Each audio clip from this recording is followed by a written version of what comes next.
Hey guys, tonight we begin with the surprisingly trippy world of ancient Egyptian recreational chemistry.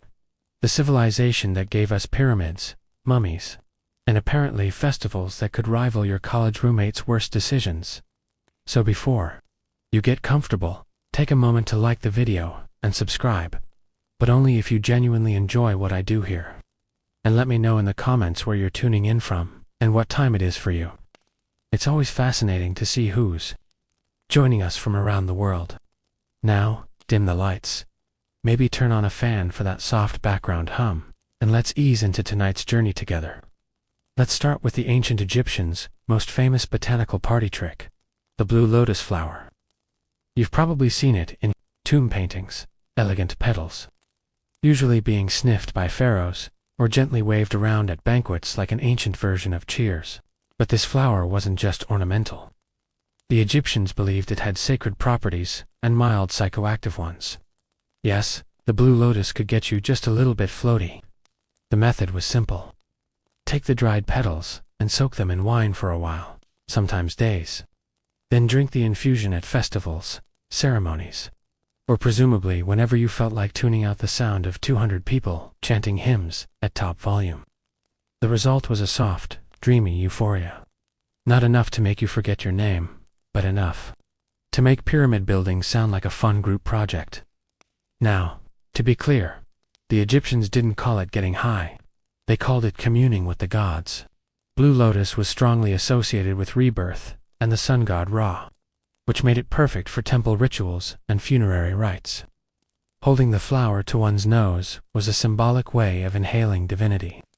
And okay, maybe also a great way to take the edge off after a long day of ruling the Nile Valley. It was everywhere in art. Pharaohs are shown holding it. Party guests at banquets are passing it around like a floral peace pipe. And even mummies got decorated with it for the afterlife. The thinking seemed to be, if we're traveling to eternity, let's make sure we're stocked up. Practical. But the blue lotus wasn't just ceremonial. Festivals could get wild, and blue lotus-infused wine made the music louder, the dancing looser, and the hieroglyphic poetry marginally more profound. Imagine a crowd under the stars, sipping lotus wine, feeling as light as a papyrus reed in the breeze. For the ancient Egyptians, that was spiritual fulfillment and also a very good night. There are religious holidays, and then there's the Feast of Drunkenness, the ancient Egyptian equivalent of saying, let's black out in honor of not dying. Subtle name. No, accurate. Extremely. This annual celebration revolved around the goddess Hathor, who according to myth was once sent to punish humanity. But after a bloody spree that would make any disaster movie blush, the gods decided humanity had maybe learned its lesson. So they tricked her into drinking red beer that looked like blood. She passed out, woke up in a better mood, and just like that, mass extinction was narrowly avoided through alcohol poisoning. To commemorate this heroic hangover, Egyptians gathered once a year to get thoroughly obliterated. Not metaphorically, not spiritually, literally. The goal was to drink until one entered a divine trance, which sounds poetic until you remember. This often meant collapsing face first into a mud brick courtyard surrounded by strangers yelling praises between hiccups. The ritual began at dawn with music, clapping, and the ceremonial passing of drinks. Priests encouraged revelers to drink as much as your heart desires, which in this context was less of a blessing and more of a dare. Participants banged tambourines, danced in the streets, and reportedly saw the goddess. Although whether that was Hathor or just the side of a clay jug is unclear. But this wasn't just chaos. For chaos's sake, well, mostly not. The idea was to honor the balance between destruction and joy, reminding everyone that even wrathful deities could be pacified with a strong enough brew. Think of it as theology meets KEG stand, and importantly, this was sanctioned behavior. There were no awkward conversations the next day about what happened in the sacred grove. Getting drunk was part of the job description. If anything, not passing out was suspicious. Why aren't you spiritually elevated, Hotep? Do you hate the gods? Modern scholars have described the Feast of Drunkenness as a ritual of renewal. Participants purged their fears, inhibitions, and likely their stomach contents, all in one divinely authorized party. The next day, headaches, regret, possibly a new scar shaped like Anubis, but also spiritual cleansing. Forget everything you know about beer. Ancient Egyptian beer wasn't golden, bubbly, or anything remotely resembling a beverage you'd order at a bar. It was thick, porridge-like, and alarmingly opaque, served with the kind of consistency that would confuse both your bartender and your dentist. Beer for the Egyptians was not just a social drink. It was practically a food group made from partially baked loaves of emma bread that were soaked in water, mashed, and fermented into a chunky slurry. It resembled a soupy oatmeal more than a refreshing ale. The technical term might be liquid bread, but let's not pretend this wasn't a bowl of carbs in denial. This beer was consumed by everyone: peasants, priests, children, scribes, and anyone else trying to survive in a world where desert heat, crocodiles, and public works projects were daily concerns. It was calorically dense, slightly intoxicating, and cheaper than anything else that didn't require chasing it down with a spear. And here's the twist. Beer wasn't just for sustenance. It was often intentionally altered with herbs, spices, and other curious additives, especially during festivals or religious ceremonies. Want to commune with the gods? Add some mandra? Want to forget the priest's speech about cosmic order? Toss in a little fermented date juice and hope for the best. Of course, hygiene was a concern, but beer had an answer for that too. Water could kill you, but beer had been boiled, fermented, and spiced. It was safer than the Nile, and often more reliable than your coworkers. In terms of strength, Egyptian beer ranged from mildly numbing to I forgot how sandals work. While the alcohol content wasn't high by modern standards, the sheer quantity consumed made up for it.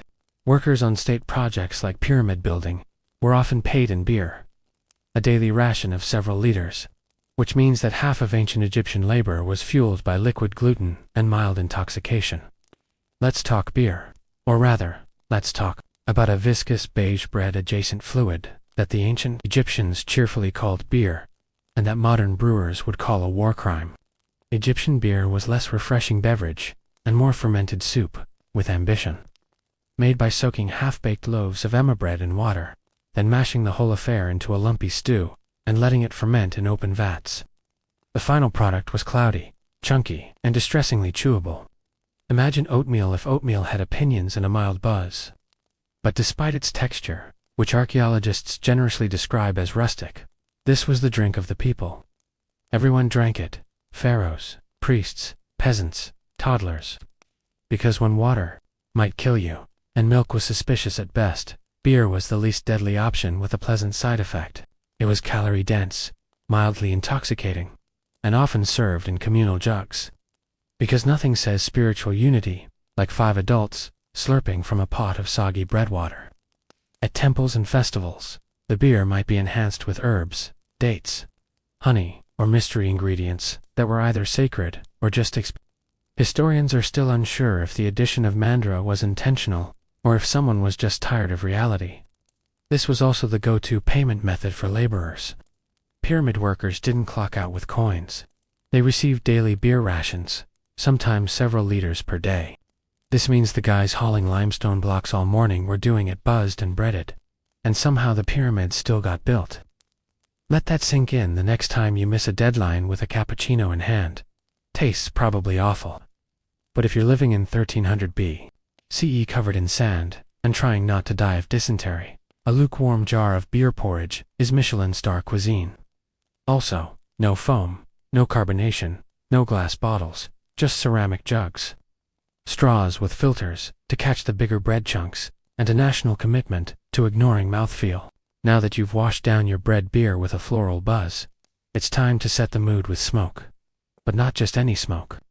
We're talking kaifi, the ancient Egyptian incense that made temples smell like divine bakeries, and left everyone wondering if they were actually meditating or just very, very lightheaded.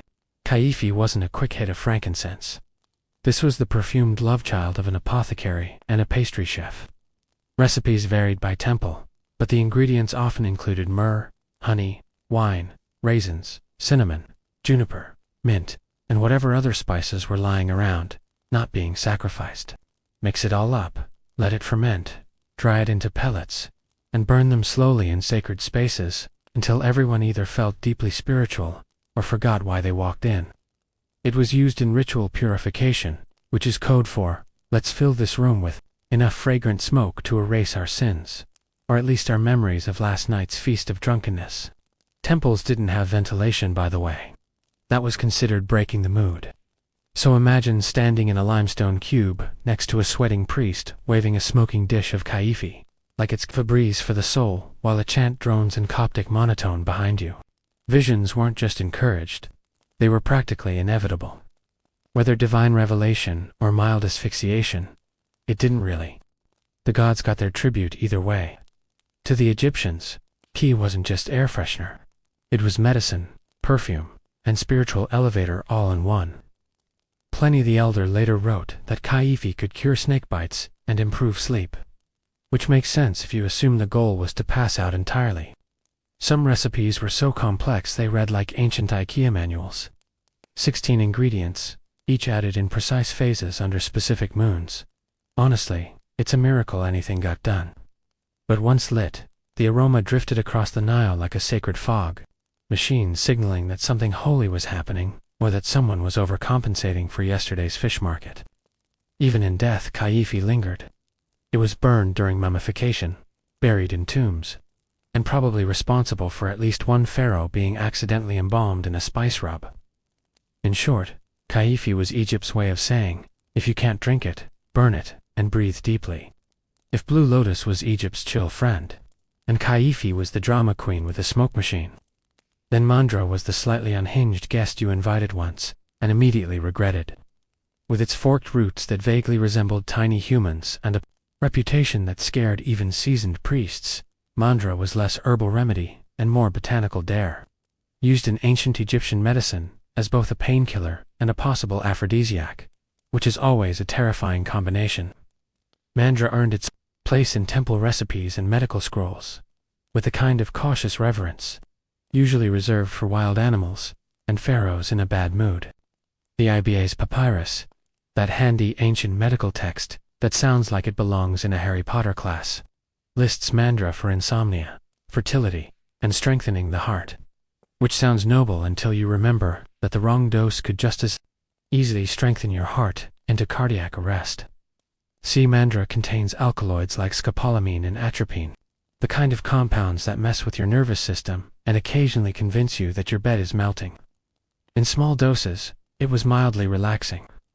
In slightly bigger ones, welcome to night terrors, starring Ra and a crocodile in a wig. And then there's the harvesting myth. According to later folklore, likely inherited from these early associations, pulling a mandrake root out of the ground caused it to scream loudly, lethally. So naturally, the solution was to tie it to a dog, cover your ears, and let the poor creature yank it free, while you hoped your neighbors didn't ask too many questions. While there's no solid evidence, the Egyptians were tying plants to dogs and waiting for shrieks. The idea that the plant had spiritual and slightly terrifying power fits right in. Mandra may have been used in rituals, fertility rites, or just slipped into beer for those who preferred their hallucinations with a rooty aftertaste. In any case, it wasn't the everyday herb. Mandra was for priests, magicians, and those who didn't mind taking medical advice from a man covered in gold leaf. Used carefully, it could induce sleep, reduce pain, and maybe inspire a sensual poem or two. Used recklessly, you'd wake up 4 days later, convinced you were a scarab beetle. Somewhere in the vast scrolls of Egyptian medical wisdom, wedged between cures for crocodile bites and the proper placement of amulets on inflamed body parts, lies a quiet little mention of Shemet. That's right, cannabis. Because when it came to pain relief, the ancient Egyptians didn't just rely on divine intervention or chewing reeds until they forgot their problems. Sometimes they reached for something a little more herbal. Cannabis appears in medical texts, like the IBA's papyrus, and Ramesseum papyrus mostly as a treatment for inflammation, sore eyes, and various gynecological complaints. Yes, gynecological. Ancient Egyptian women may have had access to THC-infused suppositories, which sounds like a modern wellness trend someone is definitely going to try to resurrect on Etsy, of course.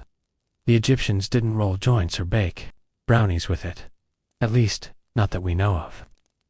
Cannabis was usually crushed into oils, mixed into salves, or blended with honey, because if you're going to medicate, why not make it taste nice? Applied topically, it soothed pain. Inhaled accidentally. Well, now the temple incense makes a lot more sense. Was it recreational? Officially, no. Unofficially, probably. When you're running a civilization in 120 heat, with limited plumbing, and a deeply unpredictable crocodile problem, no one blames you for accidentally and if your high priest starts talking to statues a little too confidently, well, who's to say that isn't divine wisdom? There's also physical evidence. Residue analysis from mummies and burial sites has turned up trace amounts of cannabis, along with opium and nicotine, which raises either some fascinating pharmacological questions or the world's most suspicious funeral offerings. And let's not ignore the priests. These were men trained to chant for hours, interpret dreams, and stare into incense smoke until something stared back. If their rituals involved cannabis, it wasn't for giggles. It was to facilitate communication with the gods, or at the very least, with the wall. Somewhere in the dimly lit, sweet-smelling corners of the ancient Egyptian, in the temple pharmacy, just behind the dried lizards and holy ointments, sat the opium stash. Small wrinkled poppy pods imported from the eastern Mediterranean, tucked away like a divine secret. Because when you've got plague, pain, and pyramid back injuries, sometimes prayer alone doesn't cut it. Though not native to Egypt. Opium poppies likely made their debut through trade with Cyprus, or Sit. The Egyptians were nothing if not enthusiastic early adopters. By the time of the New Kingdom, poppies were well on their way to becoming the ancient world's go-to sedative, a medical miracle wrapped in mild addiction. Opium didn't just dull pain. It smoothed over childbirth, calmed coughs, soothed gastrointestinal rage, and made temple chants about cosmic balance feel like they actually had a beat. Administered in drinks, pills, or occasionally as suppositories, because of course it became the pharmaceutical equivalent of saying, don't worry about it naturally. It found a home in the temple medicine cabinet, that sacred shelf where healing met holy mystery. Priests doubling as physicians administered it during rituals and serious treatments, probably while saying things like, "This will ease the divine tension in your spleen." Whether your god was angry or your mirrors were, opium could calm them. Both. The ancient texts don't call it opium directly. Of course, that would be too helpful. They reference extracts from the poppy plant in the same vague way. Modern labels say natural flavors, which is never comforting, but let's not pretend this was all medicinal. There's always a blurry line between spiritual elevation and a really good nap. And for elite Egyptians, especially those being embalmed, opium might have been part of the final send-off. What better way to face the underworld than totally blissed out and blissfully unaware of the scarab beetle crawling across your nose? Like many of Egypt's sacred substances, opium was part cure, part comfort, and part controlled chaos. Used wisely, it soothed agony. Used poorly, it turned temple assistants into spaced-out background dancers. Still, in a world of tooth drills, snakes, and sandstorms, a little somnolent magic went a long way. Wine, in ancient Egypt, was a sign of sophistication. A drink of the gods, a toast to Osiris. But don't let the elegant amphory fool you. This stuff could hit like a chariot accident, especially when it came laced with the ancient equivalent of a little something extra. Wines weren't just fermented grape juice. They were infusions, concoctions, and occasionally mild experiments in altered consciousness. Egyptians flavored their wine with everything from mandra and blue lotus to myrrh and frankincense. Ingredients that sound spiritual until you realize they were probably added for maximum mood enhancement. Religious festivals were the main setting for these potent portables. At the Feast of Drunkenness, for example, participants didn't sip wine to appreciate terroir. They chugged it to achieve metaphysical disconnection. The idea wasn't to be tipsy, it was to teeter between dimensions, possibly while dancing with a priest in a leopard skin. These spiked brews were often described in medical texts as remedies, which is how you know things were getting creative. Got a headache? Try a wine infused with fermented lotus. Sore joints? How about some frankincense infused red aged, 2 weeks in a clay pot? existential dread. Well, that one needed priestly supervision and possibly a floor mat. And it wasn't just mortals enjoying this liquid therapy. The gods themselves were believed to appreciate a good spiked offering. Vats of wine were ritually poured out in temples, left as offerings in tombs, and used in ceremonies to help the divine descend into statues, or at least wobble in there. General direction. Let's be clear, this wasn't your average table wine. Depending on the additives, these sacred brews could calm nerves, ease pain, or launch a midsummer banquet into full psychedelic mystery cult territory. And because everything was part of a ritual, no one could really question the dosage. If the room spun, it was spiritual. If you passed out in the lotus garden, that was divine communion for the ancient Egyptians. Wine wasn't just a beverage. It was a vehicle one that could take you to enlightenment, to sleep, or into the arms of a very confused crocodile god. For a civilization obsessed with order, ritual, and geometry, the ancient Egyptians had a surprisingly open mind about trance states. In fact, they encouraged them, just not during accounting. These altered mental states were seen as direct channels to the divine, or at least to some deeply theatrical inner monologue. Possession divine, not demonic, was often treated as a religious promotion, not a medical emergency. If a temple dancer started convulsing mid-ritual, she wasn't rushed out by worried acolytes. She was applauded. Hathor had arrived, apparently, and had strong opinions about tambourine tempo. These trances were often achieved through a time-honored combo of repetitive drumming, rhythmic chanting, smoke inhalation, sleep deprivation, and wine with mysterious floaties in it. The result: sudden bouts of prophecy, dramatic gasping, and the occasional unplanned floor nap. Priests and priestesses alike were trained to host gods like Airbnb guests, welcoming them into their bodies during rituals. This included changes in voice, posture, and a sudden urge to announce cryptic things while staring into a fire. In many temples, it was just another Wednesday. To outsiders, it may have looked like a mass fainting spell, but within the temple, this was how messages from the gods were delivered. Sometimes the gods advised, sometimes they scolded. Sometimes they demanded more cake offerings, which says a lot about ancient theology and ancient appetites. The trance wasn't always voluntary either.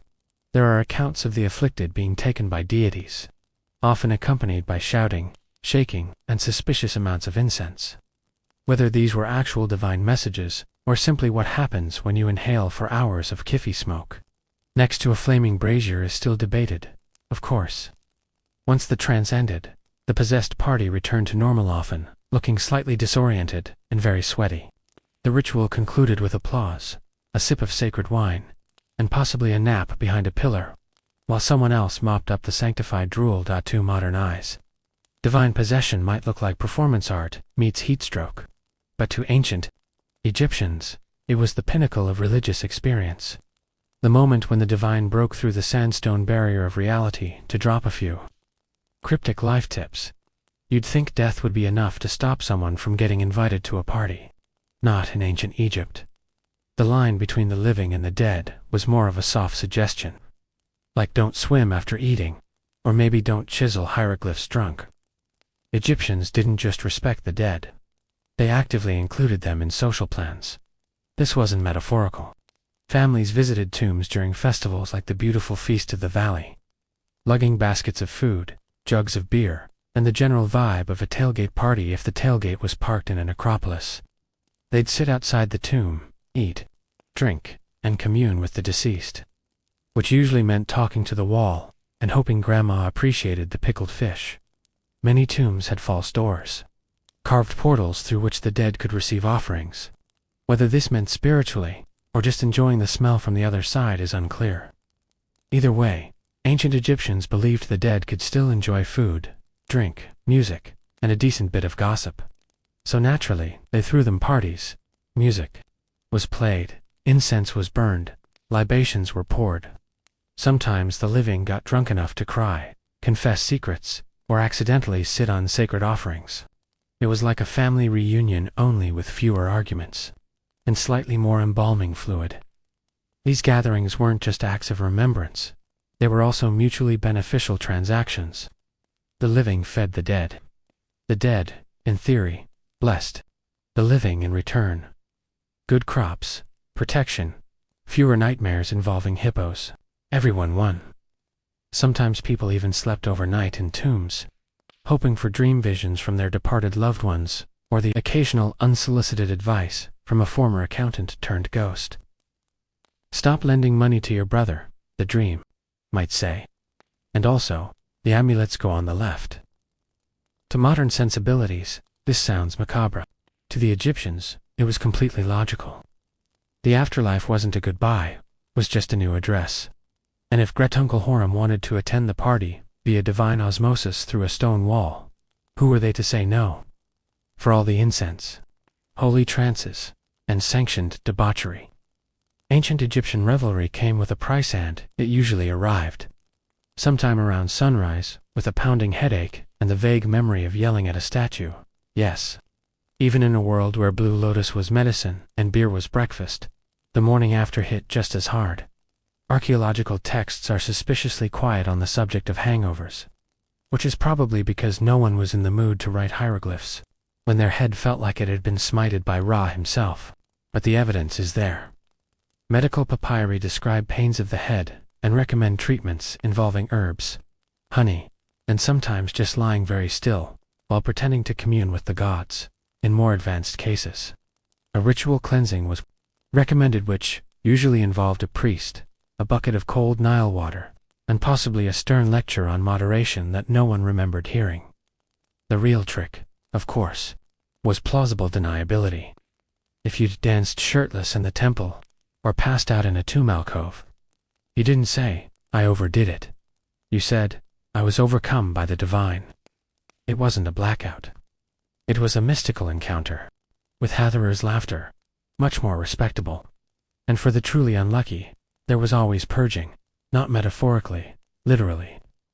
The Egyptians were fond of AICs, lovely concoctions designed to evacuate your sins from both ends. Imagine being handed a drink that tastes like regret, and being told, "This will restore your balance." Moments later, your balance is definitely gone. The priests, of course, fared better. They had training, they had ritual authority, and most importantly, they had people to carry them home. Meanwhile, common revelers woke up with lotus petals in their hair and sandal imprints on their faces, wondering whether they danced with a god or just someone very committed to the role. Still, no one swore off the next celebration, because spiritual enlightenment, as it turns out, is addictive, especially when it comes with beer, smoke, and a mild chance of falling into a trance and yelling your neighbor's secrets in front of a statue. When ancient Egyptians prepared for death, they didn't just pack linens and a decent eulogy. They packed snacks and drugs and possibly a backup stash, just in case eternity got boring. Because if you thought the partying stopped after your heart was weighed, think again. It just moved underground. Tombs weren't silent, solemn places. They were carefully curated starter homes for the soul, complete with food, booze, and mood-enhancing herbal arrangements.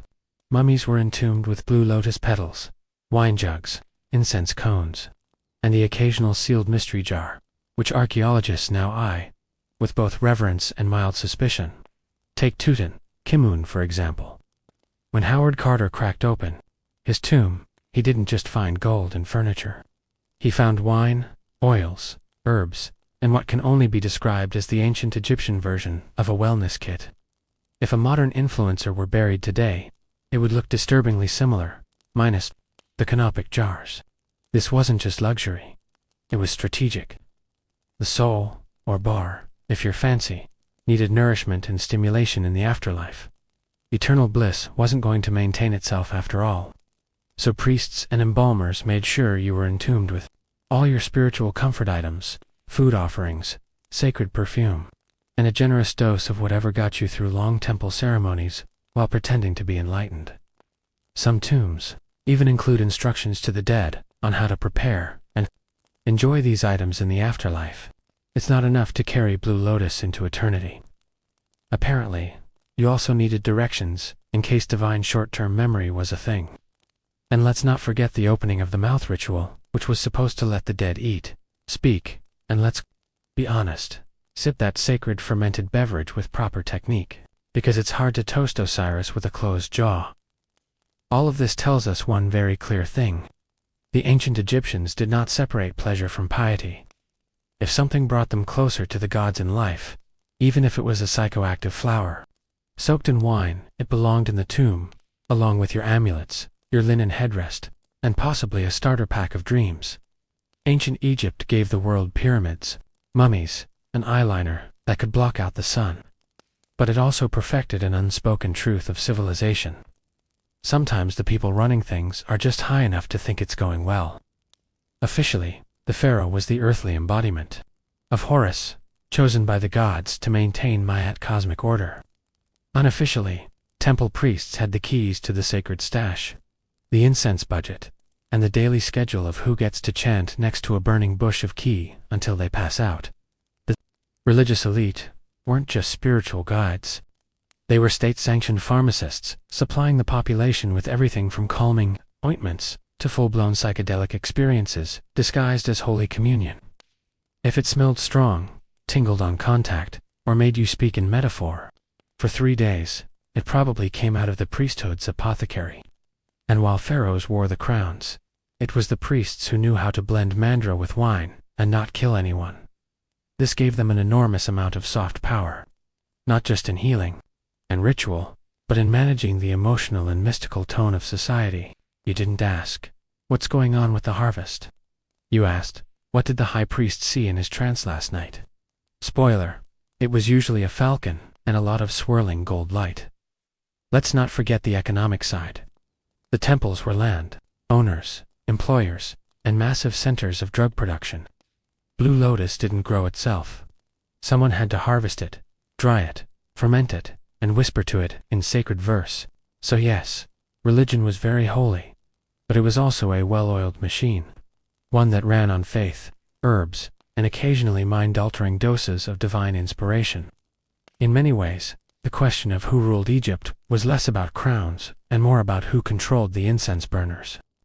Because if the gods spoke through visions, and the visions came after a priest sniffed something pungent in a sealed chamber, well, you do the math. In theory, ancient Egypt was all about balance, justice, and order. In practice, if you were rich, enough to afford a private tomb, and someone to fan you while you digested, you also had access to the good stuff. The kind of narcotic rarities that didn't show up in the village clinic scrolls. Make no mistake, ancient Egyptian society was a hierarchy, and mind-altering substances followed the same rules as everything else. Pharaoh at the top, goat herder at the bottom, and everyone else, politely sniffing dried flowers and pretending it was enough. While commoners got barley beer, and maybe a whiff of temple incense, if they leaned close enough, the elite were bathing in blue lotus oil and sipping spiked pomegranate wine out of gold-rimmed chalices. Some of the more potent substances, mandrake blends laced with opium, imported cannabis resins, were likely restricted to ritual or medical use, which just happened to align perfectly with the daily schedules of court officials and high priests. Funny how that worked out. Take Pharaoh himself. The divine ruler of Upper and Lower Egypt couldn't be expected to process the metaphysical weight of ruling without a little help from the sacred pharmacopoeia. If his dreams were considered state messages from the gods, then sedating his insomnia with a psychoactive nightcap wasn't indulgence. It was national security. Even in death, the elite kept their stash close. Many tombs contain medicinal vials, incense cones, and wine jars with labels so vague they may as well have read for ceremonial purposes only. One wonders if the gods actually required that much imported poppy resin, or if Tutankhamun just liked to keep his options open. Meanwhile, the lower classes weren't exactly locked out of the experience. They just had to settle for the watered-down versions, beer thick enough to chew, weak incense, and whatever passed for spiritual euphoria during an 18-hour shift building obelisks. And when someone did get their hands on a forbidden substance without a permit, that was likely called witchcraft, heresy, or a very bad day to be a field laborer. After 14 chapters of sacred snorting, divine day drinking, and hallucinogenic healthcare, one might be tempted to ask, what does all this really say about ancient Egypt? Well, for starters, it tells us they were brilliant at blending science, spirituality, and recreational chemistry into a single belief system. Pain relief and prophecy came from the same flower. Medicine and mysticism walked hand in hand, usually to the beat of a sistrum and the smell of something smoldering that definitely wasn't FDA-approved. It also reveals just how much the ancients respected the power of altered states, not as escapism, but as a legitimate way to access insight, healing, and the occasional god with an animal head and a flair for drama. Their rituals weren't just pageantry. They were controlled chemical theater with incense, chanting, and psychotropic tea for the caste and the strict gatekeeping of sacred substances. That's just the ancient version of putting wellness behind a paywall. The elite had their blue lotus, spas, and imported opium. Everyone else got lukewarm beer and an eye infection. Divine enlightenment was available, but only if you could afford the luxury tomb package with optional afterlife minibar. But perhaps the most revealing takeaway is this: humans have always wanted to feel more, see more, and know more, especially if it involves lying down in a temple and not doing chores. The ancient Egyptians weren't that different from modern humans meditating with essential oils or arguing about microdosing on podcasts. They just wore more eyeliner and took their hallucinations more seriously. So what does this mean for us? Well, maybe that our ancestors weren't primitive drug enthusiasts or eccentric spiritualists. Maybe they were just doing their best to navigate a confusing, beautiful, often painful world with the tools, rituals, and fragrant smoke they had. And if that journey to inner peace happened to involve wine, wildflowers, and a trance where you barked like Anubis, so be it. Florence, late 1400s. The air was thick with incense, sweat, and the perfume of crushed roses. The city was bursting with art, intellect, and political intrigue, but also a very specific kind of madness. The obsession with beauty, and not just any beauty. Renaissance beauty, the kind that meant looking like a porcelain statue, even if it killed you. Enter cerussa, a luxurious silky white face paint, made from, you guessed it, lead. Yes, actual lead. Women across Florence, Venice, and beyond smeared this shimmering poison across their cheeks, foreheads, and décolletage to achieve that ultra-pale, ethereal look. Because in a world where tan skin meant laboring under the sun like a peasant, looking like a walking cadaver was the ultimate flex. But this wasn't just a light dusting of powder. No, cerussa was layered on like Venetian stucco. Women went so far as to sleep in it, refusing to wash their faces, allowing the toxic compound to literally soak into their skin. The result, a radiant ghostly glow right up until the sores appeared. And when they did, they just applied more lead to cover them, like a Renaissance band-aid, one that guaranteed the wound would never heal. If the lead didn't get you, the mercury might, used to treat blemishes and fade sunspots. Mercury was another charming element in the Renaissance beauty arsenal. Combine that with arsenic-based tonics and vinegar face baths, and you had a full-blown chemical warfare routine marketed as elegance. And let's not forget the classism baked into every powdered pore. Noble women wanted their skin to look untouched by sunlight or hardship. So the paler the better, even if it made them anemic, delirious, or eventually dead. Looking divine came at a divine cost. But perhaps the most ironic part, the women who could afford all this toxic luxury also had access to imported perfumes from the Orient, rosewater distillations, and camphor-lace tonics. They literally smelled like angels while their skin peeled off in sheets. If you had a functioning pair of eyebrows in Renaissance Florence, you clearly weren't trying hard enough. In the never-ending quest to resemble a Botticelli painting or a particularly fashionable egg, Renaissance women plucked their hairlines and eyebrows into oblivion. A high, rounded forehead was considered the epitome of beauty. The higher your forehead, the more noble and intelligent you appeared. So women willingly yanked out rows of hair from their brows and along their hairline with tweezers, rough cloth, or even seashells. This wasn't a one-time affair. It was routine maintenance, a weekly ritual of pain and precision. For stubborn hairs, women rubbed in concoctions made from walnut oil or cat dung. Yes, cat dung, to thin the regrowth. Some even scorched stray hairs off with candle flames, because nothing says grace and refinement like lighting your face on fire. Eyebrows thin, arched, and barely visible, if at all. A truly sophisticated woman had no visible brows.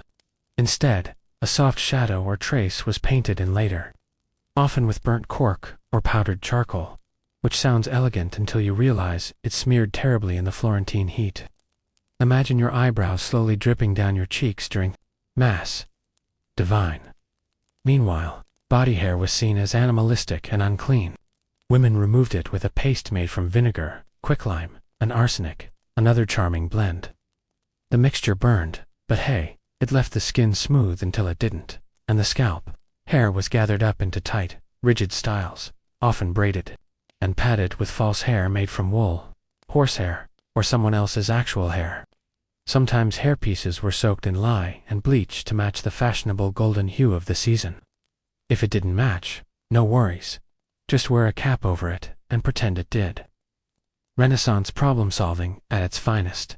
The irony. All this. Hair removal and sculpting was done without mirrors. That's right, mirrors were rare and expensive. Most women styled themselves by feel, with help from servants. So, your maid better have steady hands and zero passive aggression. One wrong move and your widow's peak becomes a monk's tonsure. Renaissance. Beauty was less about natural charm and more about strategic subtraction. Remove the brows, remove the hairline, remove common sense. All in the name of elegance. Once the face had been thoroughly powdered, plucked, and poisoned, it was time to move on to the body. Specifically, squeezing it into shapes the human rib. Cage had no business aspiring to. Enter the Renaissance corset. Equal parts fashion statement and orthopedic trauma. Renaissance corsets weren't quite the wasp-waisted death traps of later centuries, but they still meant business. Known as stays or bodies, these early versions were designed to flatten the torso, not cinch it. The goal was to create a smooth, rigid canvas that emphasized the bust and elongated the silhouette. Because what's sexier than looking like a very elegant plank? The stiffening materials. Whalebone if you were rich. Reeds or pasteboard if you weren't. All of it sewn into linen and laced tightly across the back. Getting into one required assistance, determination, and a surprising tolerance for losing peripheral vision. A fully dressed noblewoman was essentially an armored artichoke, layered, spiked, and strangely delicate. And corsets weren't just about looks. They were moral statements. A straight, upright posture indicated inner virtue. Slouching, on the other hand, suggested moral laxity and possibly demonic possession. So if you were a well-bred lady, you stood straight, walked stiffly, and breathed in short, shallow gasps. Bonus points if you fainted gracefully in public. That just meant you were doing it right. Underneath, linen schmezzes helped absorb sweat, because newsflash, Florence in summer was not a place for heavy fabrics and no airflow, but elegance came first. Comfort came never. And yet, despite the discomfort, corsets had one major benefit. They held everything in place. Unlike modern brass that pretend to offer support while staging a quiet rebellion by noon, Renaissance stays offered the kind of structural reinforcement usually reserved for bridges. You could run, dance, or survive a fainting spell without anything shifting an inch, of course. Not everyone could afford such architectural fashion. Working-class women went without stays, favoring looser bodices and more breathable materials. But among the elite, corsets were essential. You weren't fully dressed without one, just tragically undone. The worst part, you had to eat while wearing one, which brings us to the next Renaissance fashion, paradox feasting like royalty, while trying not to split a seam or collapse from restricted airflow. In Renaissance Italy, beauty wasn't just skin deep. It extended all the way to the dinner table, where fashion and food had an uneasy relationship. On the one hand, noble women were expected to attend lavish banquets and engage in the social theater of feasting. On the other hand, they had to do it while squeezed into a corset so tight their internal organs were basically roommates. Meals were grand affairs. Tables groaned under the weight of roasted peacock, marzipan sculptures, and gilded fruit. But for upper-class women, actually eating was a delicate performance. You could nibble, you could sip, but you absolutely could not unhinge your jaw and go to town on a goose leg. That would have been barbaric, and potentially dangerous, given the boning in your bodice. Instead, you were expected to take dainty bites, keep your back straight, and smile through the growing pressure in your ribs. Sometimes the act of sitting upright for hours and pretending to enjoy cold eel pie was enough to trigger a fainting spell, which frankly only added to the aesthetic. Pale, breathless, and collapsing into the arms of a handsome courtier. Chef's kiss. Of course, this polite self-starvation had limits. Many noble women were secretly ravenous by the time they reached their private chambers, where they could finally remove the corset and devour a hidden stash of sweetmeats or leftover cheese. Yes, even Renaissance beauty queens had midnight snacks. They just couldn't admit it, and there were rules even for those. Certain foods were believed to affect the complexion. Cucumbers were discouraged. They made the skin watery. Wine was encouraged. It flushed the cheeks with color. Some ladies even drank vinegar tonics to stay trim, because nothing says high fashion like ruining your gut lining. There was also the matter of digestion. In a corset, your stomach had nowhere to go. Women had to pace their eating carefully, or risk indigestion, bloating, or God forbid, a very unladylike burp. The horror. So while men got to recline, drink heavily, and argue about Dante, women mastered the art of elegant restraint, eating just enough to seem sociable, but never enough to ruin the line of their gown. Once the face was painted, the hair plucked, the corset tightened, and the food politely nibbled, it was time to smell expensive. In Renaissance Florence, your scent wasn't just a finishing touch, it was a social weapon. A noblewoman's fragrance was as carefully curated as her lineage, and failing to smell like imported luxury was basically a scandal. The Renaissance nose had standards. Common folk might reek of garlic, goat, and existential dread. But the elite, they wafted through salons and basilicas, trailing clouds of rosewater, musk, ambergris, and exotic spices. If you walked past a duchess and didn't feel mildly intoxicated by her scent, she wasn't trying hard enough. Perfume was big business. Italy, especially Venice, was the European hub for distillation. But the most coveted ingredients came from farther afield. Frankincense from Arabia, myrrh from Ethiopia, cinnamon from Ceylon, and ambergris, a waxy, oddly pleasant-smelling substance from the intestines of sperm whales. It was outrageously expensive and wildly fashionable. Basically, the Renaissance equivalent of dabbing yourself with designer whale bath. These perfumes weren't just for pulse points.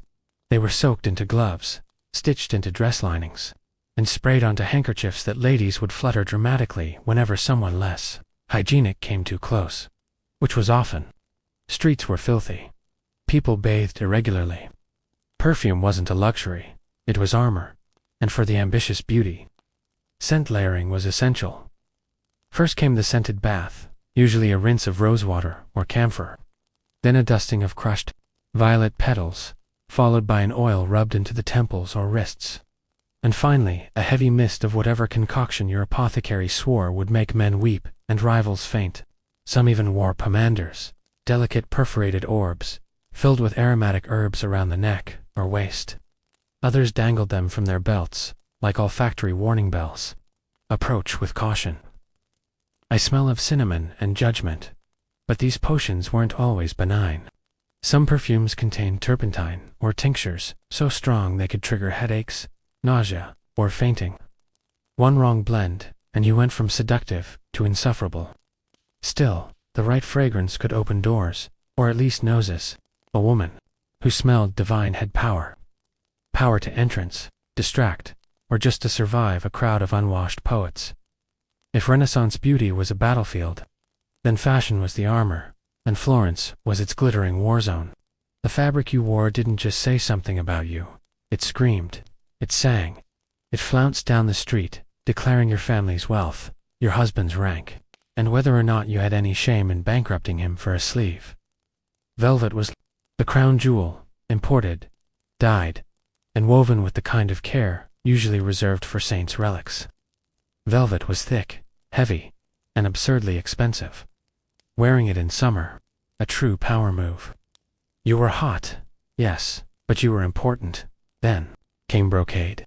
Not content with mere color, brocade brought patterns into the picture lions. Vines, even entire religious scenes woven in gold thread, And we're not talking about subtle accents. These were gowns that could double as altarpieces.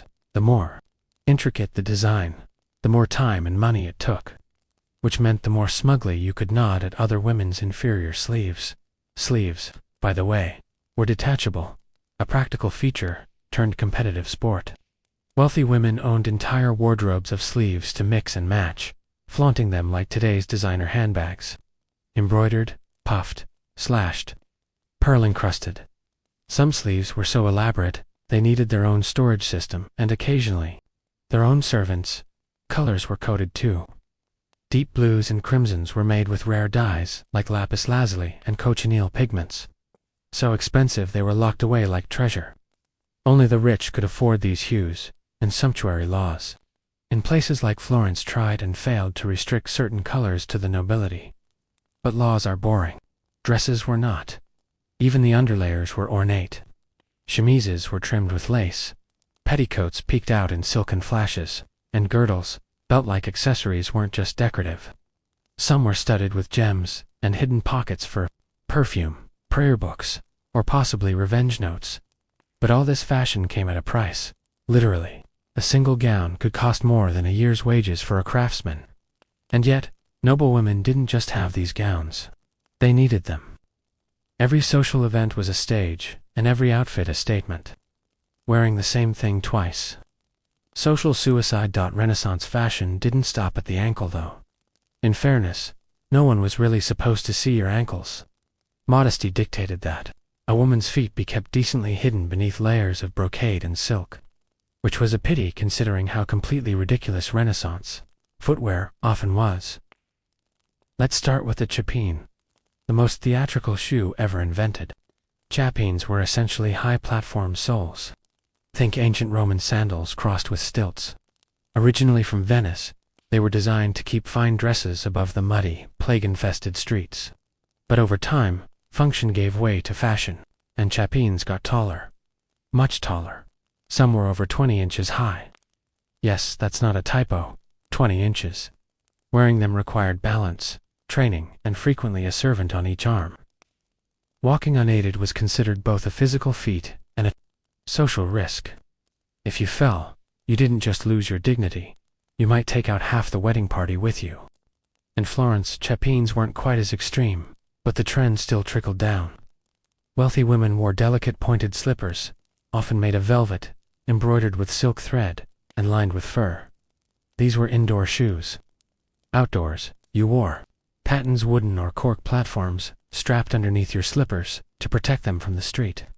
A practical solution. Unless you tripped and shattered your kneecaps on cobblestones. Foot binding wasn't a thing in Renaissance Italy, but the pressure to have dainty, narrow feet absolutely was. Shoes were pointed, narrow, and not built for actual walking.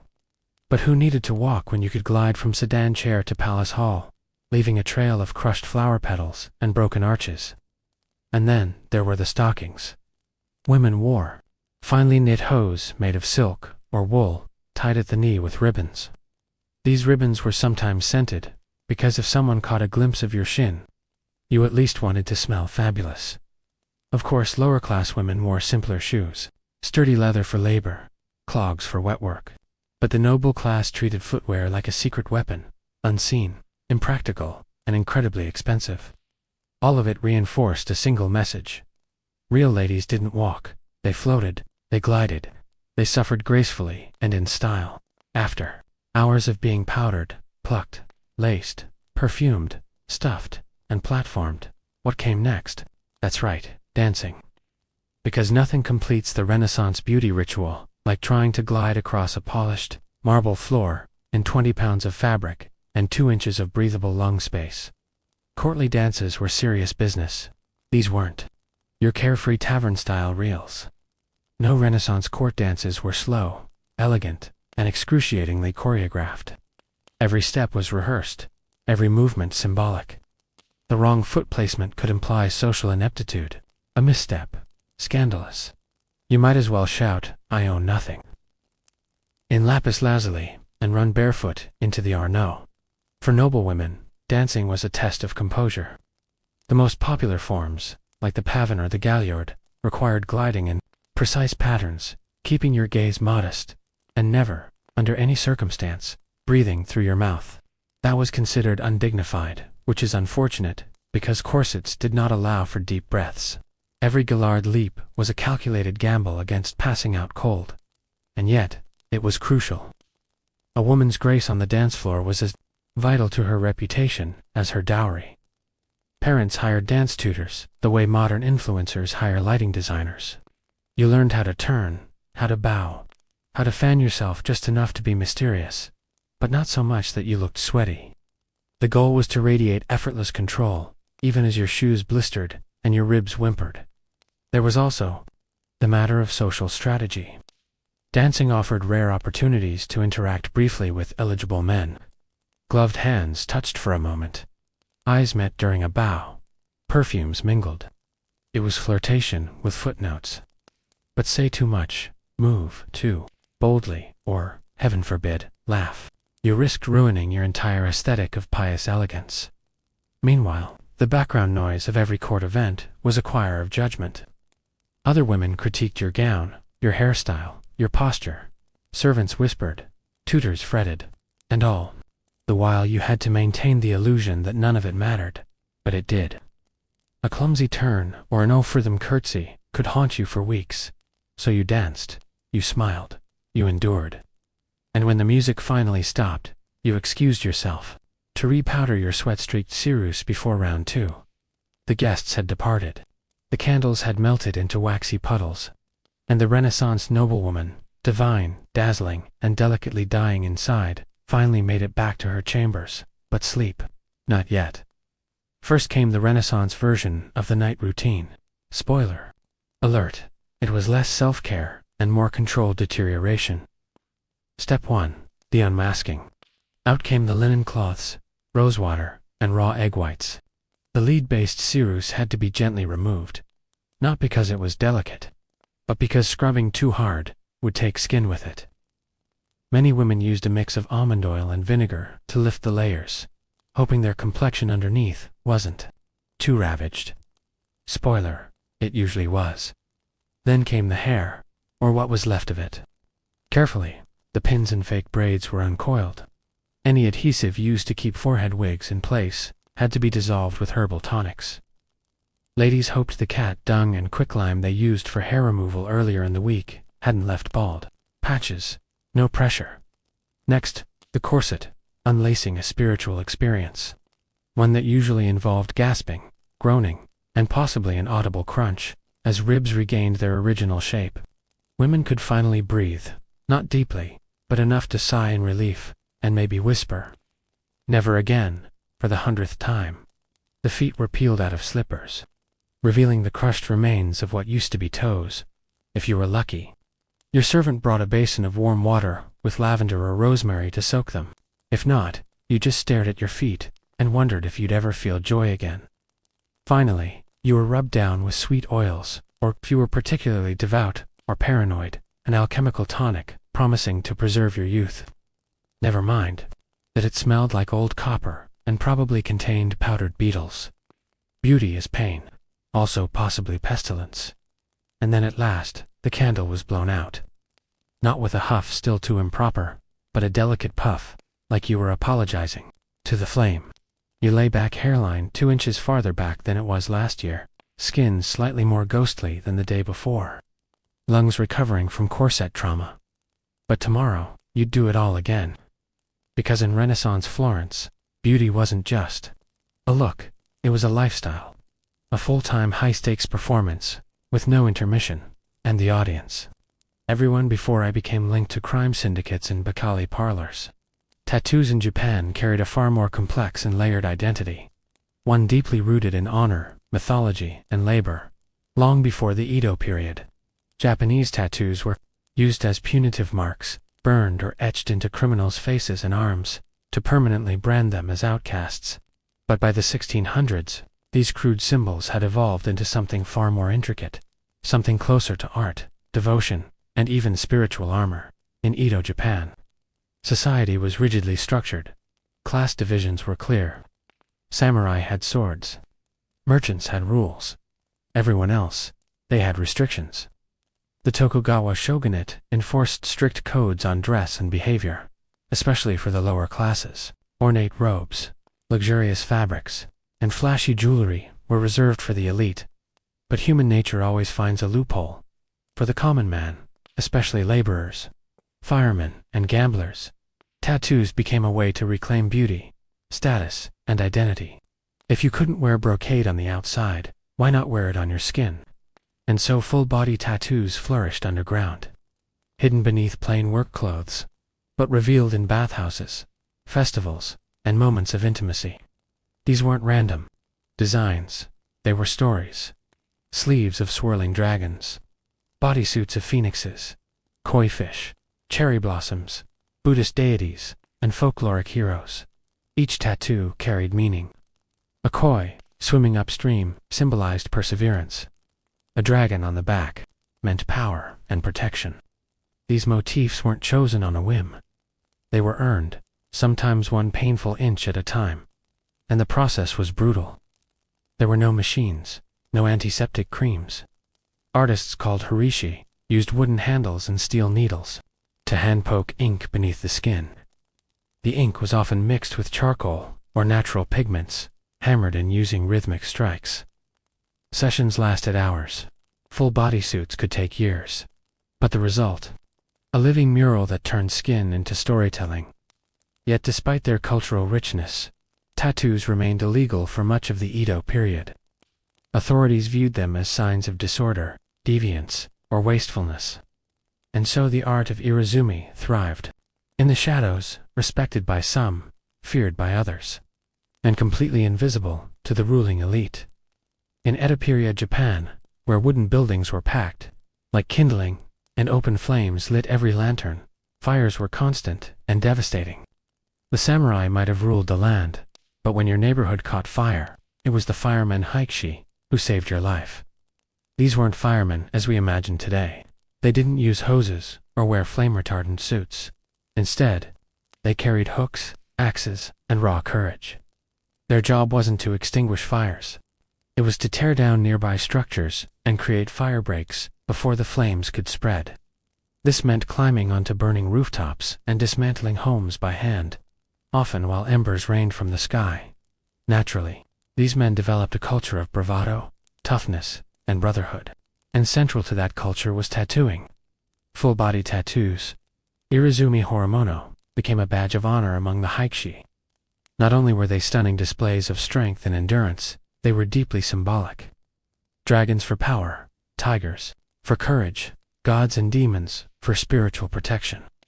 When a fireman stripped off his uniform to reveal a full suit of swirling ink, it wasn't vanity, it was armor, and the pain, it was part of the point. Sitting for hundreds of hours while needles punctured the skin was a rite of passage. If you could endure that, you could face down an inferno. The tattoos weren't just decoration, they were proof of fearlessness. Commitment and pain endured for the good of the group.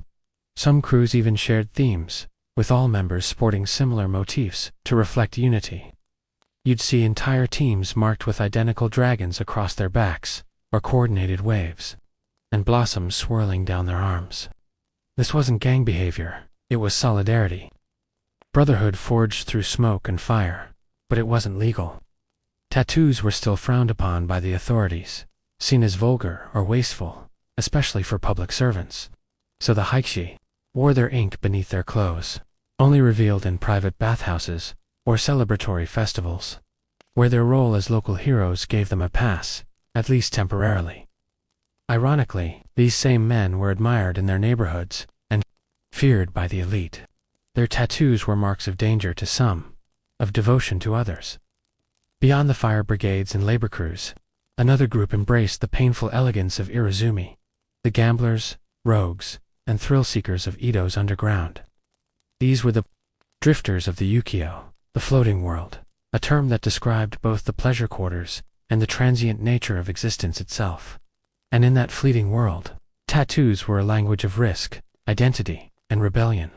Many of these men were bakudo, professional gamblers, who roamed the country with dice, cards, and an uncanny ability to separate samurai from their stipends. While the bakuto had no formal organization at first, They lived by their own codes of loyalty, honor, and toughness. In a society that relegated them to the fringes, tattoos became a way to reclaim dignity, to turn a marginal life into one of meaning, one needle prick at a time. Their tattoos were bold, provocative, and unapologetically visible in the right settings. Peonies, fierce warriors, gods of fortune, and snakes slithered across their torsos. These weren't the quiet, contemplative inkings of monks, or the civic pride of firemen. These were power statements, visual declarations that said, "I don't follow your rules. I live by my own." Many designs referenced famous characters. From Japanese folklore and kabuki theater, heroes like Sakata Kintoki, Minamoto no Yoshitsune, or even mythical rebels who challenged authority. The more outrageous the figure, the more admired the tattoo. It wasn't just skin-deep symbolism, it was branding in a society where no one handed you a name unless you fought for it.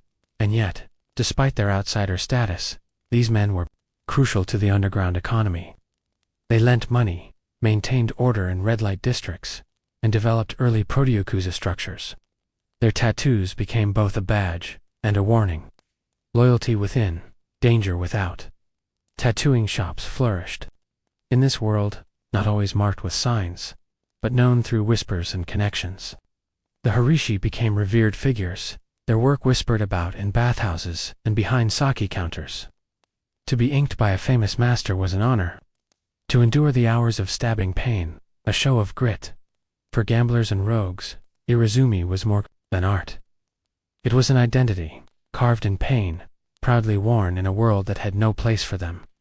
Though tattooing in Edo, Japan is often portrayed as a masculine tradition of laborers, firefighters, and gamblers, women also left their mark, sometimes quite literally, on this hidden world of ink. While rarely documented in official records, female tattoos existed quietly, tenderly, and rebelliously beneath the layers of silk and propriety. In many cases, these tattoos were intimate, romantic, personal. Unlike the large mythological bodysuits of their male counterparts, women's tattoos were often smaller, discreet, and emotionally charged. Lovers would tattoo each other's names on hidden parts of their bodies, inside the upper arm, on the inner thigh, near the collarbone, a gesture known as Irizumi Choban, or love tattoos. A popular phrase inked onto women's skin was, "With my life, it was more than a vow." It was a declaration of emotional surrender, written in pain.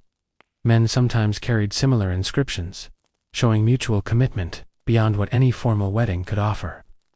This kind of tattooing was especially common among lovers in the ukiyo, the floating world of pleasure districts, where courtesans and geisha reigned. Among high-ranking courtesans, tattoos were sometimes a tool of seduction.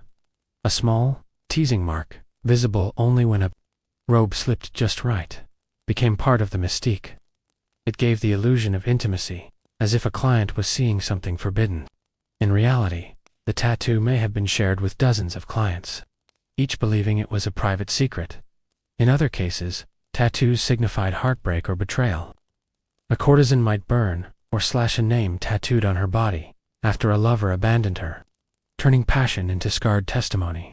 Some even covered these names with new ink. Dragons swallowing letters, waves washing away memories. But for women outside the pleasure quarters, tattoos could also be acts of quiet rebellion. Peasant women, fisherwomen, or wives of tattooed men sometimes followed suit, inspired by the artistry or the solidarity. Though they risked judgment, these women wore their ink privately, under their robes, as silent declarations of autonomy, while Edo society officially condemned such markings. Especially on women, these tattoos carved out a hidden narrative, one of love, agency, and pain born, a story the official histories never bothered to write down. Behind every breathtaking bodysuit, every swirling dragon and tragic hero, etched in flesh, stood the unsung artisans of Edo, Japan, the Harishi, or tattoo masters. They worked quietly, in tucked-away corners of the city, anonymous rooms above tea houses, back rooms of barbershops, or candlelit apartments that smelled of incense and ink. There were no flashing signs, no customer reviews, just reputation, passed by word of mouth and inked skin. Becoming a Harishi was no casual decision. It took years of training, usually through apprenticeship under a master. The tools were basic, wooden handles with clusters of steel needles at the tip, dipped into a thick black ink called sumi, made from soot and animal glue. The technique was painstakingly slow and deeply painful. The needles were jabbed rhythmically into the skin by hand, often with a bamboo mallet. This process, called tibori, required steady hands, infinite patience, and the mental endurance of a monk. But harishi weren't just craftsmen. They were storytellers, historians, psychologists. A good tattoo master had to understand not only how to tattoo, but what to tattoo. Every design carried meaning. A cherry blossom fading into waves, the transience of life, a tiger climbing a mountain, bravery in the face of impossible odds. The client might bring a request, but the harishi would decide the placement, the balance, the soul of the piece. Clients would return over and over, sometimes for years, to complete their full suit. A bodyscape that stretched from shoulder to thigh, across the back, down the arms, and often stopping just above the wrist and neckline. This wasn't random. Tattoos had to remain hidden beneath daily clothing to avoid trouble with the authorities. Some harishi signed their work, not visibly, but secretly, within the folds of a dragon's tail or hidden in the petals of a lotus. These subtle signatures became a badge of pride, recognizable only to those in the know. Despite the intimacy of the work, harishi lived with one foot outside of society. Their clientele were often firemen, gamblers, courtesans, people outside the elite. So the artists too lived on the edge, revered by the underground, invisible to the powerful.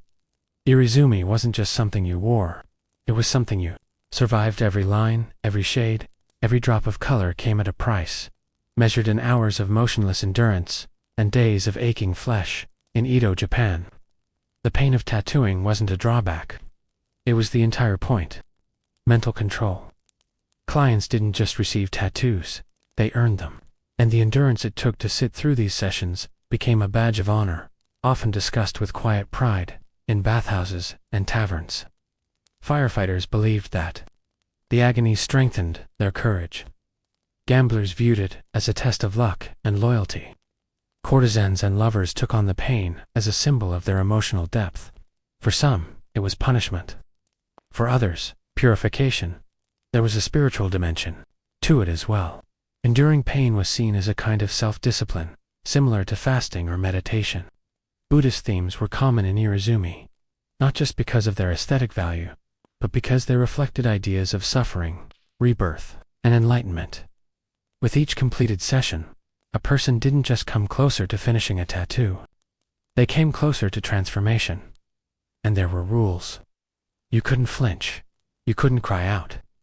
Moving too much could ruin the design, or earn you a scolding from the harishi. Only the most serious clients completed their full bodysuit, known as maniwari, with a chest panel left blank to avoid shocking society if the robe fell open. In a world where the elite wore silken status, the tattooed wore pain and permanence. Every inch of an Edo tattoo told a story. These weren't random designs picked from a menu.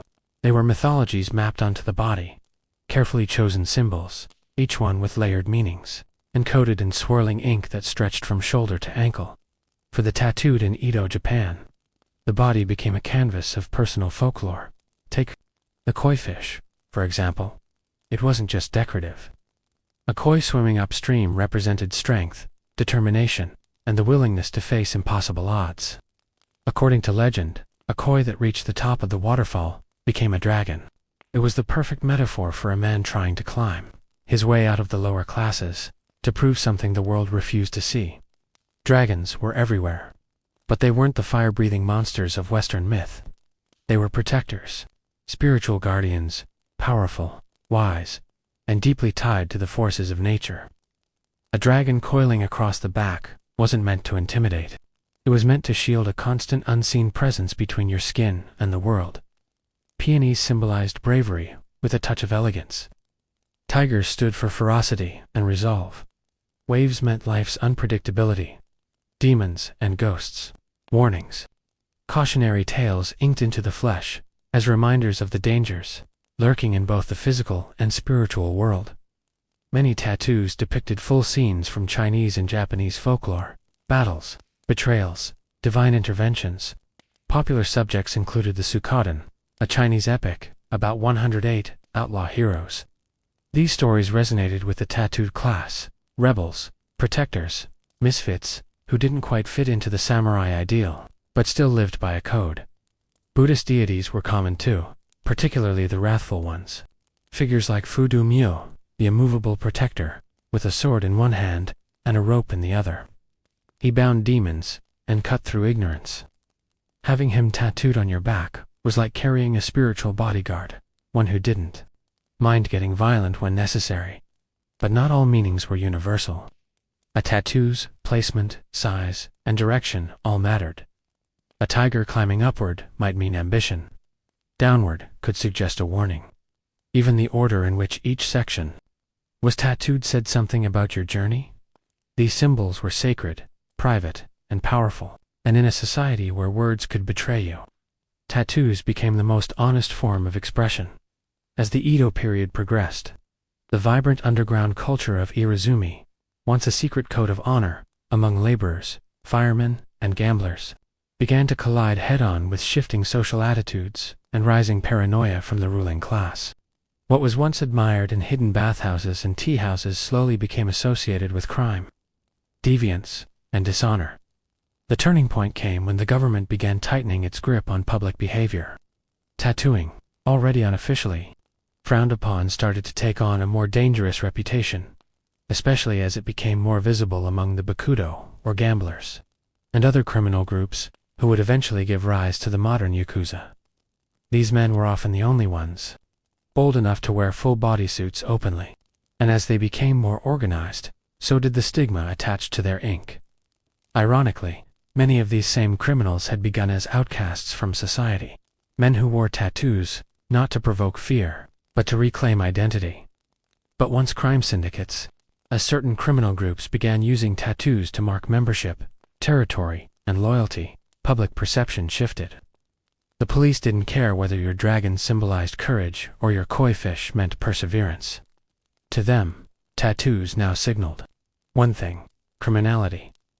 The government responded with more bans. In the early 1800s, tattooing was officially outlawed, though enforcement varied depending on the region and who was doing the inspecting. Still, tattoo parlors went deeper underground. Harishi had to work in secret. Clients booked sessions through coded language, and artists began developing techniques to hide tattoos under layers of ink, or blend them into larger designs to confuse officials. The stigma wasn't just legal, it was social. Anyone visibly tattooed could be refused entry into public bathhouses, barred from temples, or denied marriage by respectable families. Tattooed bodies became taboo. The art form, once a mark of bravery or spiritual symbolism, was recast as something vulgar, dangerous, even evil. But the tattoos didn't disappear. They simply went deeper, both under the skin and under the radar. For every government crackdown, there was a new design, a new hiding spot, a new client willing to endure pain for something meaningful. Irizumi didn't die. It went into hiding, like a coiled dragon waiting as Japan stepped into the modern age with the Meiji Restoration in 1868. The new government was eager to present the country as civilized, orderly, and, most importantly, westernized. And in this new image of modern Japan, tattoos had no place.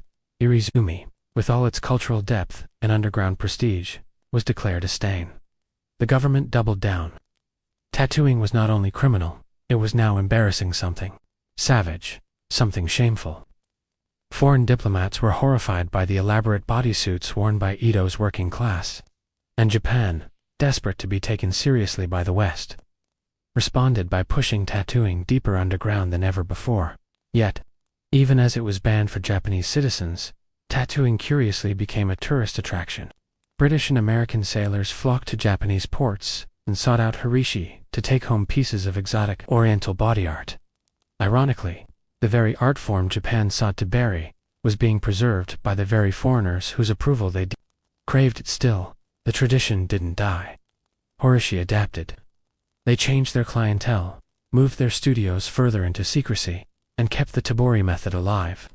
Master-apprentice lineages survived in whispers.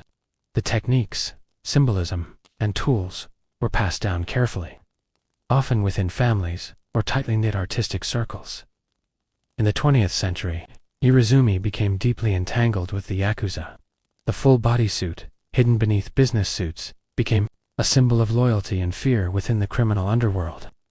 Once again, tattoos were about pain, honor, and secrecy, but this time, without the folkloric grace of Edo firemen or mythological koi. The art was still there, but the public had turned away. Even today, the legacy of that stigma lingers. Despite modern interest in tattoo culture worldwide, Japan still views tattoos with suspicion. Public baths, gyms, and even some beaches ban tattooed individuals. The fear of criminal association endures even when the ink is harmless, but times are shifting. Young Japanese artists are reclaiming Irezumi, not as rebellion, but as heritage. Museums are preserving ancient designs. Art lovers and historians are finally acknowledging the craftsmanship. And a new generation is asking, why should we be ashamed of our own skin?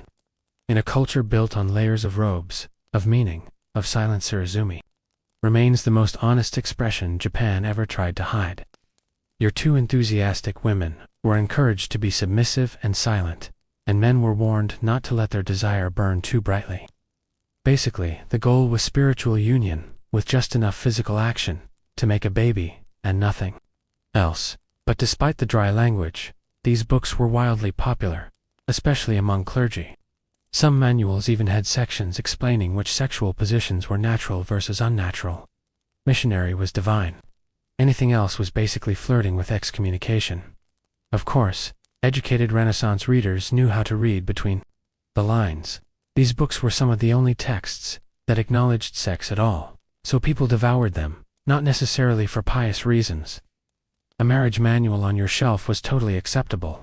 What you highlighted in it was your business.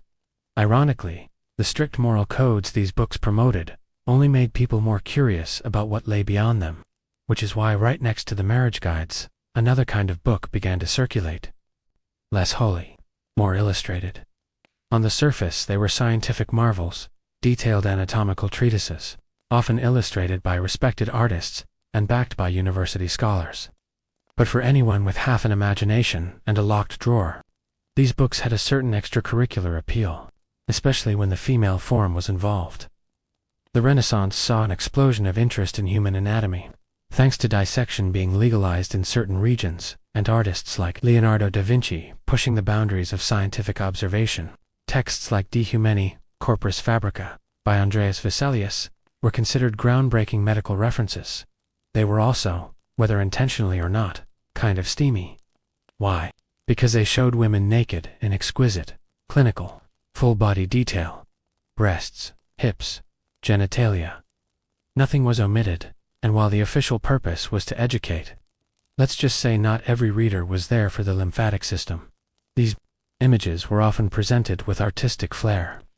One particularly infamous edition of an anatomical book showed a nude woman, gracefully reclining, as if in a Botticelli painting, except her chest cavity was flayed open, like a diagram in a butcher's manual. It was both horrifying and oddly sensual.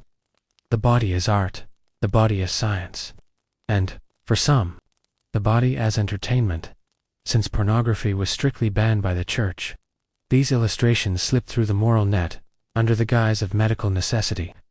A young man caught with a suggestive woodcut from a medical book could simply shrug and claim he was pursuing his studies. The fact that the page was dog-eared and mysteriously thumb-worn, irrelevant. Some printers even leaned into the dual appeal. Certain editions were produced with extra attention to the female form, featuring idealized nudes that blended anatomy with eroticism, a sort of Renaissance loophole. If you wanted to look at naked people, all you had to do was pretend to care about the spleen. And these weren't Baccali publications. They were printed by respected presses, collected in university libraries, and cited by physicians. But between the dry Latin and muscle diagrams, there was just enough softcore temptation to keep readers flipping pages with slightly more enthusiasm than necessary. Of course, not all forbidden books were pretending to be scientific. Some didn't even bother to hide it. by the mid-Renaissance, a new kind of book began appearing in private collections. Ones that didn't bother with anatomical dissection or theological loopholes. These were full-blown love manuals, half etiquette guide, half soft seduction playbook. They were written for the well-bred nobleman or lady who wanted to flirt without falling directly into hell. Unlike the dry, rule-bound marriage manuals, sanctioned by the church, love manuals reveled in ambiguity. They walked a thin line, offering tips on courtship, letter writing, and romantic speech, all under the pretense of cultivating refined behavior. But between the lines, they dripped with innuendo. These books taught the art of the glance, the science of sighing in someone's direction, the importance of hand placement during a slow court dance. They offered sample dialogues, thinly disguised pickup lines, for situations like encountering a duchess in a garden, or complimenting a lady's lute playing without offending her chaperone. One popular genre was the epistolary romance, collections of fictional love letters between imaginary nobles, usually with names like Count Lorenzo and Lady Fiorella. These were meant to model virtuous behavior. But many letters veered suspiciously close to fantasy. You could practically hear the bodices tightening and the gloves slowly coming off. Some of these manuals even included miniature poems and riddles, just enough to feel cultured, just vague enough to be interpreted as scandalous. The Renaissance reader loved double meanings, and love manuals delivered them in elegant rhyming couplets. And let's not forget the advice on grooming. One manual suggested men keep their fingernails clean and teeth white so that a woman, when kissed, feels neither scratched nor offended. Others reminded ladies to maintain fresh breath and avoid onions before a romantic conversation. Practical, yes. Holy, debatable.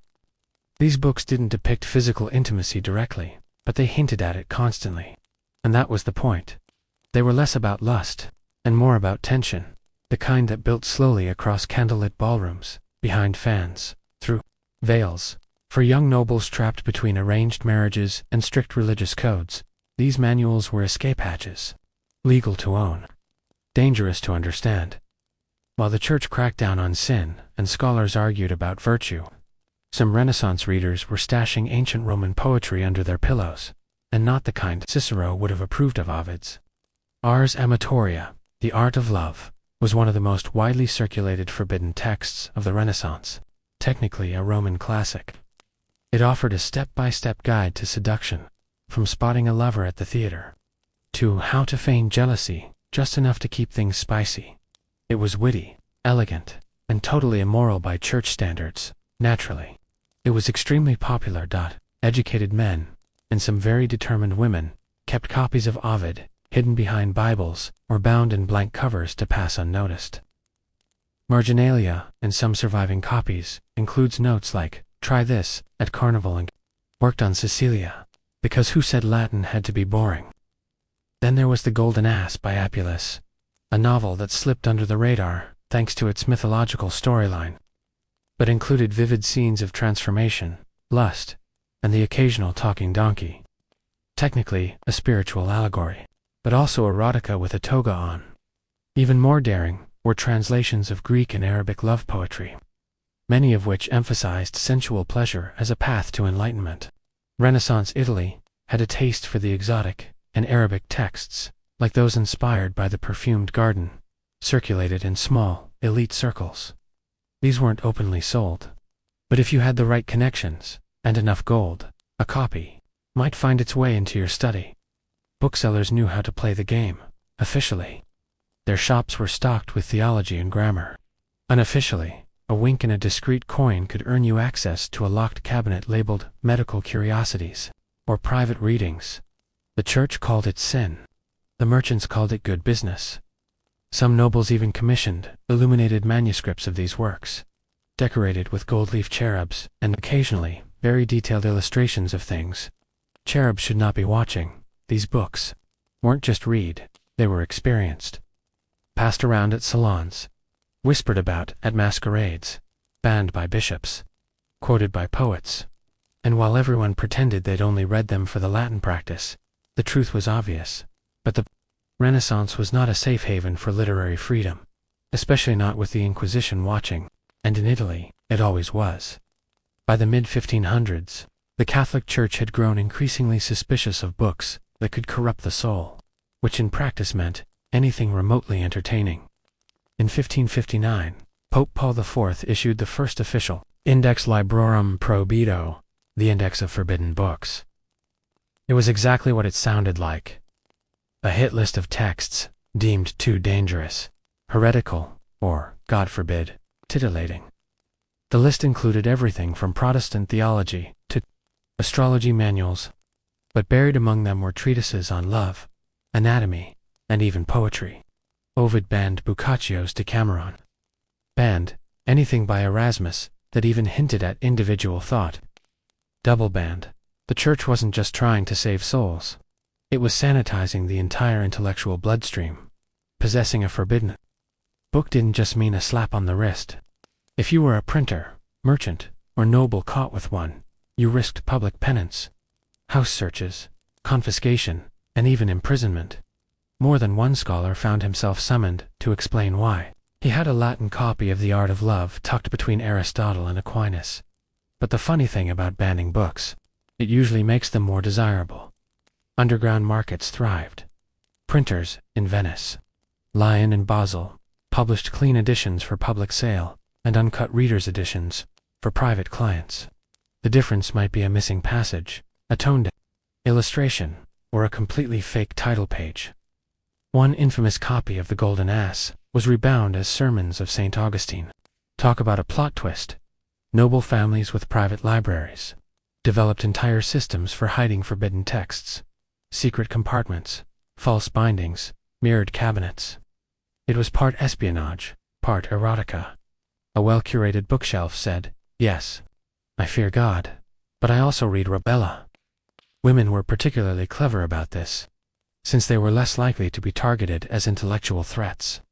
They often acted as literary couriers, borrowing, copying, and circulating books under the pretense of devotional reading.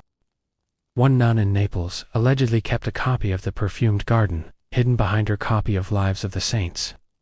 Censorship ruled publicly, but privately. Renaissance readers just turned the page more carefully. Behind convent walls, away from the judgmental eyes of society and the ever-looming index of forbidden books.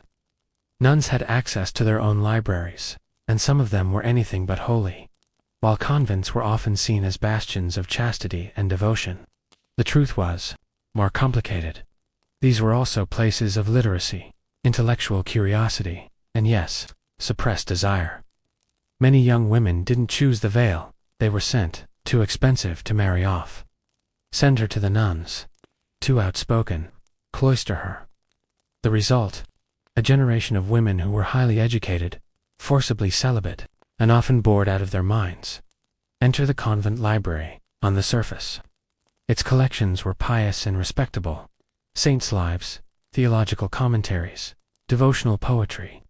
But dig deeper, and you'd find marginalia scribbled in the corners, entire passages underlined with suspicious enthusiasm, and in some cases, handwritten copies of banned love poetry tucked discreetly between prayer books. 1. Nun in Ferrara was famously reprimanded for translating Ovid's Amoris into the vernacular, allegedly for educational purposes. Others wrote their own verses, coded melancholic, steeped in longing.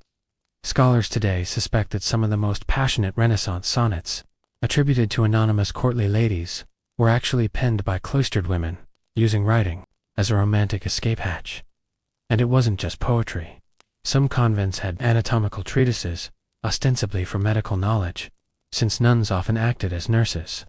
But anatomy books were rarely just about medicine. One abbess, in Florence, even petitioned to keep her convent's illustrated anatomy manual, arguing it helped the younger sisters understand temptation. A very creative interpretation of course, the church tried to regulate what was read behind those walls. But literacy meant autonomy, and autonomy meant subversion.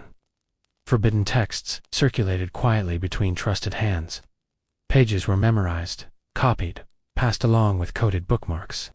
The scent of ink and vellum became, for some, more intoxicating than incense. In the silence of evening, after vespers and confession, a young nun might light a candle and open a worn book. Not of scripture, but of something warmer. A poem, a story, a stolen fragment of a world she'd never touch, but could still imagine. Because sometimes, the most forbidden books weren't about lust. They were about freedom, the magic in the margins. Not all forbidden books were kept in libraries or chained to monastery shelves. Some were hidden in aprons, buried under floorboards, or whispered from memory in back alley markets. These weren't printed by respected presses or debated in salons. These were the other Renaissance texts, the magical ones, handwritten grimoires, herbal manuals, charm books passed between midwives, herbalists, and women who were definitely not calling themselves witches. But everyone else was. Love was power, and power, especially when exercised by a woman, was dangerous. That's why love spells were among the most feared and popular forms of forbidden. Knowledge. Renaissance charm books offered instructions on how to win affection, cause obsession, or rekindle a cold marriage. A strand of hair? A cup of wine? A muttered phrase beneath the full moon. It wasn't theology. It was folk science, and it worked, or at least, it felt like it did. One spellbook from southern Italy included a ritual for ensuring fidelity. Sow a pinch of dried basil into your lover's doublet. Whisper their name 3 times. Sprinkle rosewater on their pillow.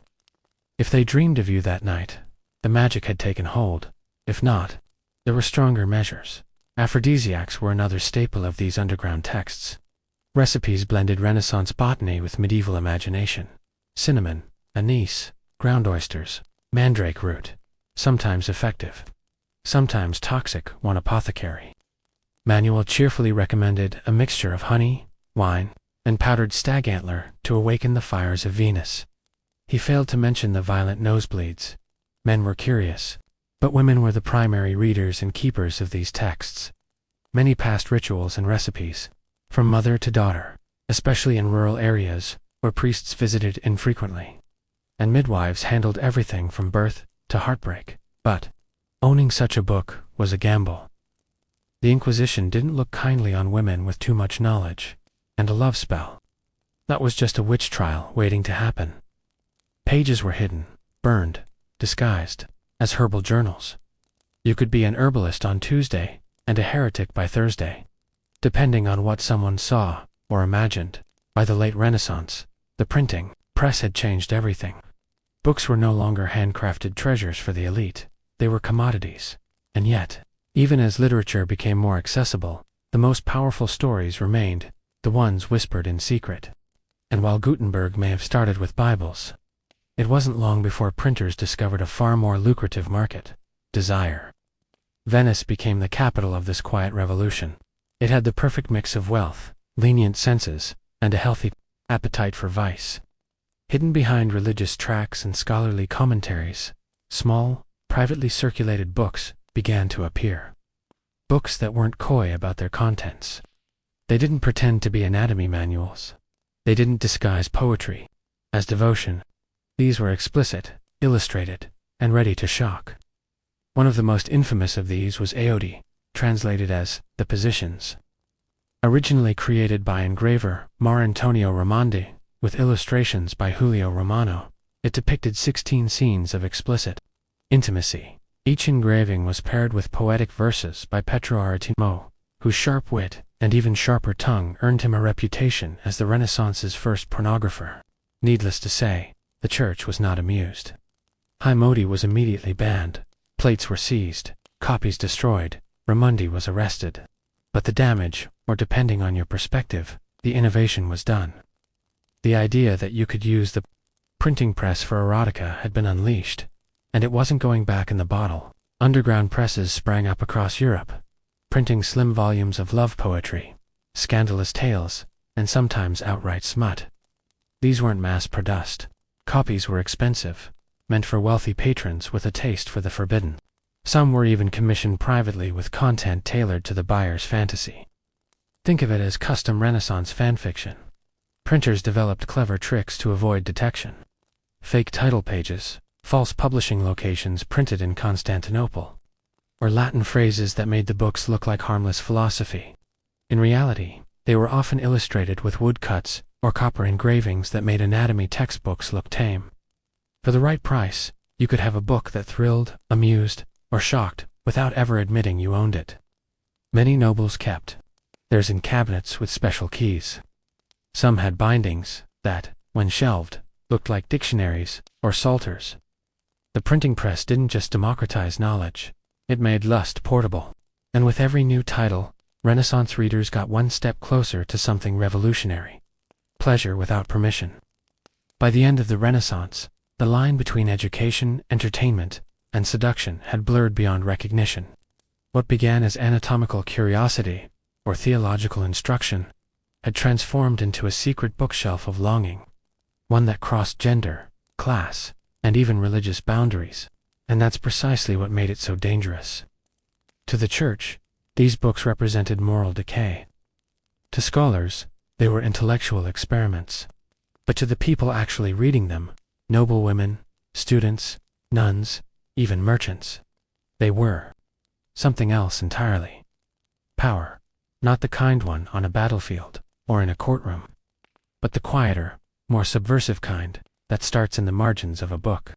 In an age where women's bodies were controlled, their voices silenced, and their desires shamed, these books offered an alternative script, a place where love wasn't always arranged, where pleasure could be named, and where curiosity didn't have to be confessed in Latin. Whether it was a love spell hidden in a herb manual, a censored sonnet copied by hand, or a banned poem read by candlelight, each was a rebellion in disguise. And let's not forget the men. For all the public bravado and church-sponsored guilt, they were buying these books, too. Philosophers who debated virtue by day might go home and read The Golden Ass with a glass of wine. Priests, who condemned lust, from the pulpit sometimes kept a copy of Oid tucked beneath their cassocks. Human nature, after all, has always been good at compartmentalizing. The forbidden bookshelf wasn't just a Renaissance quirk. It was a reflection of a world wrestling with change. The printing press had opened Pandora's box. Literacy was spreading. Ideas were getting harder to control. And once people realized that books could make them feel something deeply, privately, even sinfully, there was no going back. Most of these books didn't survive intact. They were burned, hidden, miscatalogued. But some did. They sit today in museum vaults and rare bookrooms, fragile and foxed with age, still humming with the echoes of secrets whispered across centuries. Because the Renaissance wasn't just a rebirth of art and science. It was a rebirth of desire. And it is well past midnight in Florence, the kind of hour where candles burn low and the world breathes in whispers. Most of the city sleeps under layers of velvet darkness, but in one quiet workshop tucked between a bakery and a shrine to St. Lucia, a man named Matteo Bellini sits hunched over a worn oak desk, his eyes heavy but unwilling to close. The air smells of ink and wax, of old parchment and fresh sweat, the perfume of secrets waiting to be born. Matteo is not a revolutionary. He is not a poet, not a scholar, not even a particularly brave man. He is a copyist of profession already, half extinct, strangled by the arrival of the printing press, yet still necessary for those things that cannot be printed. Things like this. The manuscript before him is unlike anything he has ever seen. It has no title page, no author's name, no date of creation. The script is careful but unadorned, as if the writer feared flourish might be a form of betrayal. At first glance, it appears to be a medical treatise, or perhaps a private theological reflection. But one paragraph in, and Matteo realized this was no text meant for the mind. It was meant for the body, for the blood, for the breath, the words. Dance, not in rhyme or meter, but in heat. The descriptions are explicit, not clinical, not metaphorical, but bold, bright, and utterly alive. He reads phrases that make his ears burn and his hands tremble.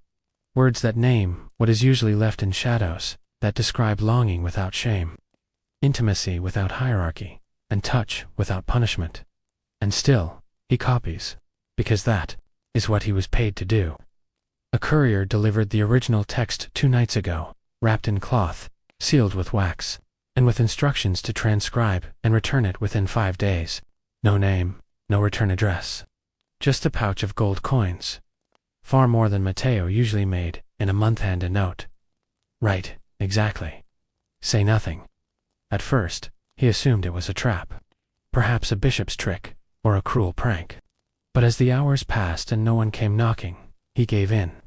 And now, here he is, in the stillness of the night, copying filth by candlelight. Only it doesn't feel like filth. It feels like something else. Dangerous, yes. Scandalous, absolutely. But beneath the sweat and the fear, Matteo senses something sacred. These words do not seek to humiliate. They seek to reveal. They suggest that pleasure need not be hidden, that desire is not a sin, but a language one worth learning. He knows that if he is caught, there will be no trial. Just fire, or a quiet disappearance. The Inquisition has eyes in Florence, and ears, and knives. But something keeps his pen moving. Something louder than fear. Perhaps it is the loneliness. Matteo lives alone, eats alone, sleeps in a room that echoes with silence. Perhaps it is the longing, that ache for something more than Latin hymns and dead saints. Or perhaps, deep down, Matteo is not as harmless as he appears. At dawn, the final page dries beside the original. The copy is perfect. Each letter matches, even the smallest ink blot is mirrored. He should seal it, return it. He should burn the leftover scraps, wash his hands, and forget the last 3 nights ever happened. But he doesn't. Instead, he takes the original manuscript and opens a loose board beneath his mattress. Inside is a linen pouch containing a broken rosary, a ring that once belonged to his mother, and now this. He slides the book inside and replaces the plank. Then he hides the copy beneath his coat and sets out for the edge of town to make the drop. When he returns hours later, cold and exhausted, he does not sleep. He simply lies in bed, above the hidden heartbeat of the book, and listens. That night, he does not say his prayers. The next day, he resumes copying prayer books, legal contracts, family trees. He keeps his head down, but he also keeps the book. And sometimes, when the moon is high and the windows are shuttered tight, he reads a page or two, not for arousal, not even for comfort. He reads to remember that it existed, that something so alive had passed through his hands. Weeks pass, then months. One afternoon, a young woman comes to the shop, asking for her family's genealogy to be copied onto parchment. She has ink stains on her fingers. She does not smile, but her eyes linger. Matteo stammers, nods, and takes the order. After she leaves, he opens the hidden book again. This time, he reads aloud. He reads with the window open. A breeze turns the pages without permission. And in that moment, Matteo knows. The book was never meant to be hidden. It was meant to be passed, hand to hand, voice to voice, secret to secret. It was meant to outlive them all. In a city where desire was punished, and curiosity was taxed, and silence was rewarded, Matteo Bellini became something else. Not a martyr, not a heretic, not even a lover. Just a man who read a book, and was never the same again. She had inherited the house when she was just 17. A mansion wrapped in stone and ivy, silent except for the whispers of old maids and the ticking of too many clocks. The estate, they said, came with responsibilities, managing tenants, arranging church donations, attending ceremonies in stiff lace gowns that scratched her skin raw. What they didn't say was that it came with echoes. Echoes of men she never met, whose portraits lined the walls with eyes too proud, too judgmental, too dead. Lucretia d'Este, widow of Count Silvano, and daughter of a forgotten Florentine diplomat, lived among them like a ghost in her own skin, draped in black silk that made her look elegant but feel invisible. She had married at 15, buried her husband at 16. By 28, she had outlived scandal, childbirth, and 5 separate suitors, all of whom were turned away politely. Sometimes with a poem, sometimes with silence. What they didn't know, what no one knew, was that Lucretia had a mirror in her study, framed in ivory and etched with roses. Everyone saw it. The bishop had once praised it during a visit, saying it was a reminder that vanity, when tempered with faith, could be forgiven. She had nodded then, eyes lowered like a proper widow. But no, not the bishop, not the servants, not even her. Stewart knew that the mirror wasn't really a mirror at all. It was a door, a concealed panel, expertly carved by a carpenter. she'd paid handsomely and sworn to secrecy with a forged letter bearing the Pope's seal. Behind that mirror lay a hidden shelf, and on that shelf rested 3 volumes, worn with love, softened by touch, humming with secrets. The first was bound in crimson leather, its pages lined with Greek verses that had been translated badly into bastard Latin. It read like a love letter to every forbidden thought a woman could have. The second was a book of poems, legally imported from Venice, wrapped in waxed cloth and disguised as a psalter. Every line was a betrayal of expectation. It praised the female body, not for its virtue, but for its ache. The third, and most dangerous, was a journal. Her journal. Lucretia's hand had written every word in it. Every recollection of every night she had spent reading the other 2 books. Every dream, every sigh she could not release in daylight. Her entries were not confessions. They were declarations of longing, of refusal, of being more than what Florence allowed. One page simply read, "I belong to no one." She wrote that line in ink mixed with her own blood, after bleeding from her cycle one morning and realizing even that had been used to shame her. Most nights, she sat before the mirror with a cup of sweetened wine, her fingers tracing the edges of each page.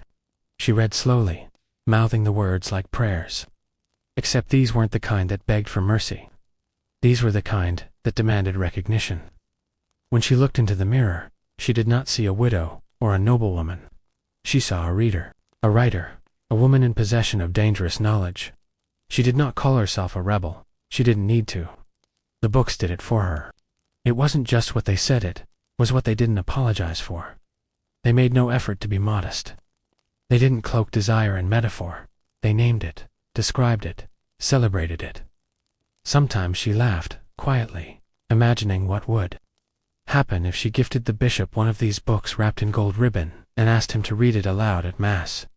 Other times, she cried, but not from sadness, from the aching sense that she was living only half a life, one half seen, the other hidden behind glass and paper. Her greatest fear wasn't death or scandal. It was being remembered only for what she didn't do. She had received dozens of marriage proposals in the past decade, mostly from aging merchants or bored nobles seeking land. She declined each with the same polite line, "The Lord has already chosen my path." No one ever asked which Lord. One stormy night in November, lightning split the sky, and a maid named Isabetta discovered her mistress seated at the desk with her hand pressed to the mirror. The servant gasped, and for a second Lucretia thought it was overthought, the secret had been exposed. But the girl said nothing. She bowed, backed away, and never spoke of it again. The next morning, Lucretia found a small bundle outside her door. A pressed flower, a folded note with a line from Ovid, and an apple. No signature, just understanding. Lucretia added a 4th book to the shelf. That one she wrote entirely in code, a new language made of borrowed words, symbols, and invisible ink. It was a book meant not to be read, but to be felt. Every letter was a whisper to someone not yet born. Someone who would one day find the mirror, unlock the panel, and see themselves reflected, not in the glass, but in the pages. She imagined them tracing the margins with shaking fingers, gasping at the clarity of recognition. That's when she realized something frightening and beautiful. The books weren't just hers. They belonged to anyone brave enough to seek them. She wasn't guarding them for protection. She was preserving them for transmission. She began writing more, not in her own voice anymore, but in the voice of other women. Women who couldn't read, but knew desire in their bones. She wrote stories of nuns who fell in love with the sound of a sister's footsteps, of wives who kissed their husbands goodbye and returned to lovers hidden in kitchens, of young girls who carved poems into loaves of bread and sent them across. Rivers, the mirror, became a portal. The books, a gospel. And Lucretia, without ever leaving her estate, without ever raising her voice, became the loudest heretic Florence had never heard. She was never arrested, never interrogated, never praised. But when she died at age 46, the mirror in her study refused to reflect. The servants covered it with a black cloth, thinking it was tradition. But the mirror was not mourning. It was waiting for the next hand to reach behind it. waiting for the next woman to find what she was never meant to know, and read anyway. By the time the name Father Tomás de Valera reached the ears of commoners in the towns of Castile, it was spoken with the kind of hushed reverence usually reserved for saints or executioners, depending on who was doing the remembering. He was a man of parchment and fire, of silence and screams, and the kind of gaze that made liars confess before they opened their mouths. They called him the Iron Inquisitor, though his robes were soft and his words always politely measured. He had overseen the seizure of over 900 texts deemed heretical, watched over 50 burnings, interrogated 22 printers, and presided over the exile of an archbishop who dared to suggest that Venus was not always a sin, but even iron bends when the pressure is secret and slow. In the darkness of his private chambers within the stone belly of the Toledo Tribunal building, past 3 sets of doors and a corridor no novice dared enter, there was a drawer that required 2 separate keys, one around his neck, the other buried under a tile loose by design.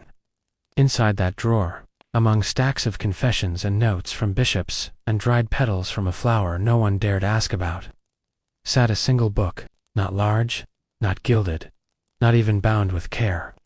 Just a slim, battered volume with edges curled from breath and touch. Its spine cracked like an old wrist, and a faint unmistakable scent of rose oil soaked into the cover from some previous owner, who perhaps kept it beneath her pillow.